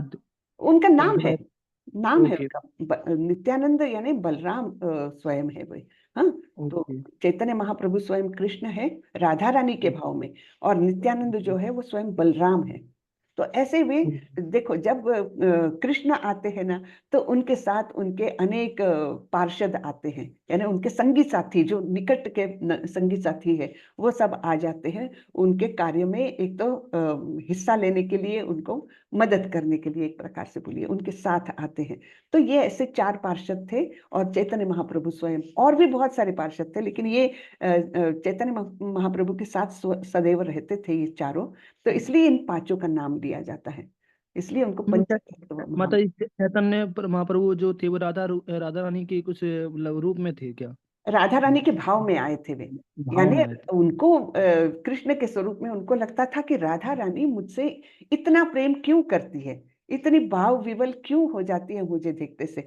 तो उस भावना को अनुभव करने के लिए उन्होंने ये अवतार लिया कि उस भाव को मैं ये कर सकूं, अनुभव कर सकूं कि क्यों मुझसे इतना प्रेम करती, क्या होता है प्रेम होने से। और जब विरह होता है तो विप्रलंबा भाव बोलते हैं उसको, जब सेपरेशन होता है तब वो राधा रानी इतनी दुखी, इतनी आर्त क्यों हो जाती है, उसका अनुभव करने के लिए उन्होंने ये रूप लिया था। और वे मतलब विप्रलंबा भाव इसलिए इस्कॉन के लिए उस भाव का बहुत ज्यादा महत्व है। यानी एस्टेसी इन सेपरेशन बोलते हैं उसको, यानी जो सेपरेट होने के बाद जो अनुभव है अत्याधिक आनंद का ही है वो भी अनुभव, तो उसका अनुभव करना ये विप्रलंबा भाव है। तो जी माता जी ये बस मतलब जी मंत्र पहले पहले क्यों पढ़ा जाता है कि मैंने मंत्र बताया, के पहले पंचतत्व? हाँ मैंने बताया ना कि उनको आवाहन करते क्योंकि वो सबसे दयालु अवतार है, सबसे कृपालु अवतार है चैतन्य महाप्रभु। तो उनकी कृपा को हम ये कर रहे हैं कि आप कृपा करें, आप मुझ पर दया करें कि मेरा ये हरे कृष्ण महामंत्र जो है वो ताकतवान बने, शक्तिमान बने और उससे मुझे मतलब वो भगवान तक पहुंचे, ऐसे इसके लिए माता जी इसमें जो तुलसी पे जल चढ़ाते हैं उसका मंत्र क्या रहता है? जैसे जल हाँ चढ़ाते उसका भी मंत्र बोला मंत्र जाता है। है। क्षमा माता जी आप वो मंत्र डाल देंगे कि जरा तुलसी का, ओके तुलसी मंत्र और आरती, ओके। हाँ आपको ग्रुप में डाल देंगे माता जी। वो पढ़ना जरूरी होता है क्या माता जी तुलसी की? का, ऐसे नहीं चल सकता? ओके तुलसी का जब जल चढ़ाते हैं और आरती करते हैं तो वो मंत्र ओके। बोलना चाहिए। और कोई मंत्र नहीं बोल सकते जैसे कृष्ण का मंत्र बोल सकते हैं अगर नहीं बोल? नहीं, तुलसी के ओके सामने हो तो तुलसी का मंत्र बोलिए, है ना। ओके। क्षमा माता जी आप जरा डाल दीजिएगा तुलसी मंत्र और तुलसी आरती। हम्म, हरे कृष्णा। ठीक है क्षमा माता जी डाल देगी। तो चलिए ओके हम आज का सत्र यही खत्म करते हैं, काफी देर हो गई है। वाञ्छा कल्पतरुभ्यश्च कृपा सिन्धुभ्येव च पतितानां पावनेभ्यो वैष्णवेभ्यो नमो नमः। अनंत कोटि वैष्णव वृंद की जय, श्रीला प्रभुपाद की जय। हरे कृष्ण सभी को। हरे हरे कृष्ण कृष्ण माता जी, दंडवत प्रणाम। धन्यवाद। हरे कृष्ण माता जी। हरे कृष्ण। हरे कृष्ण। हरे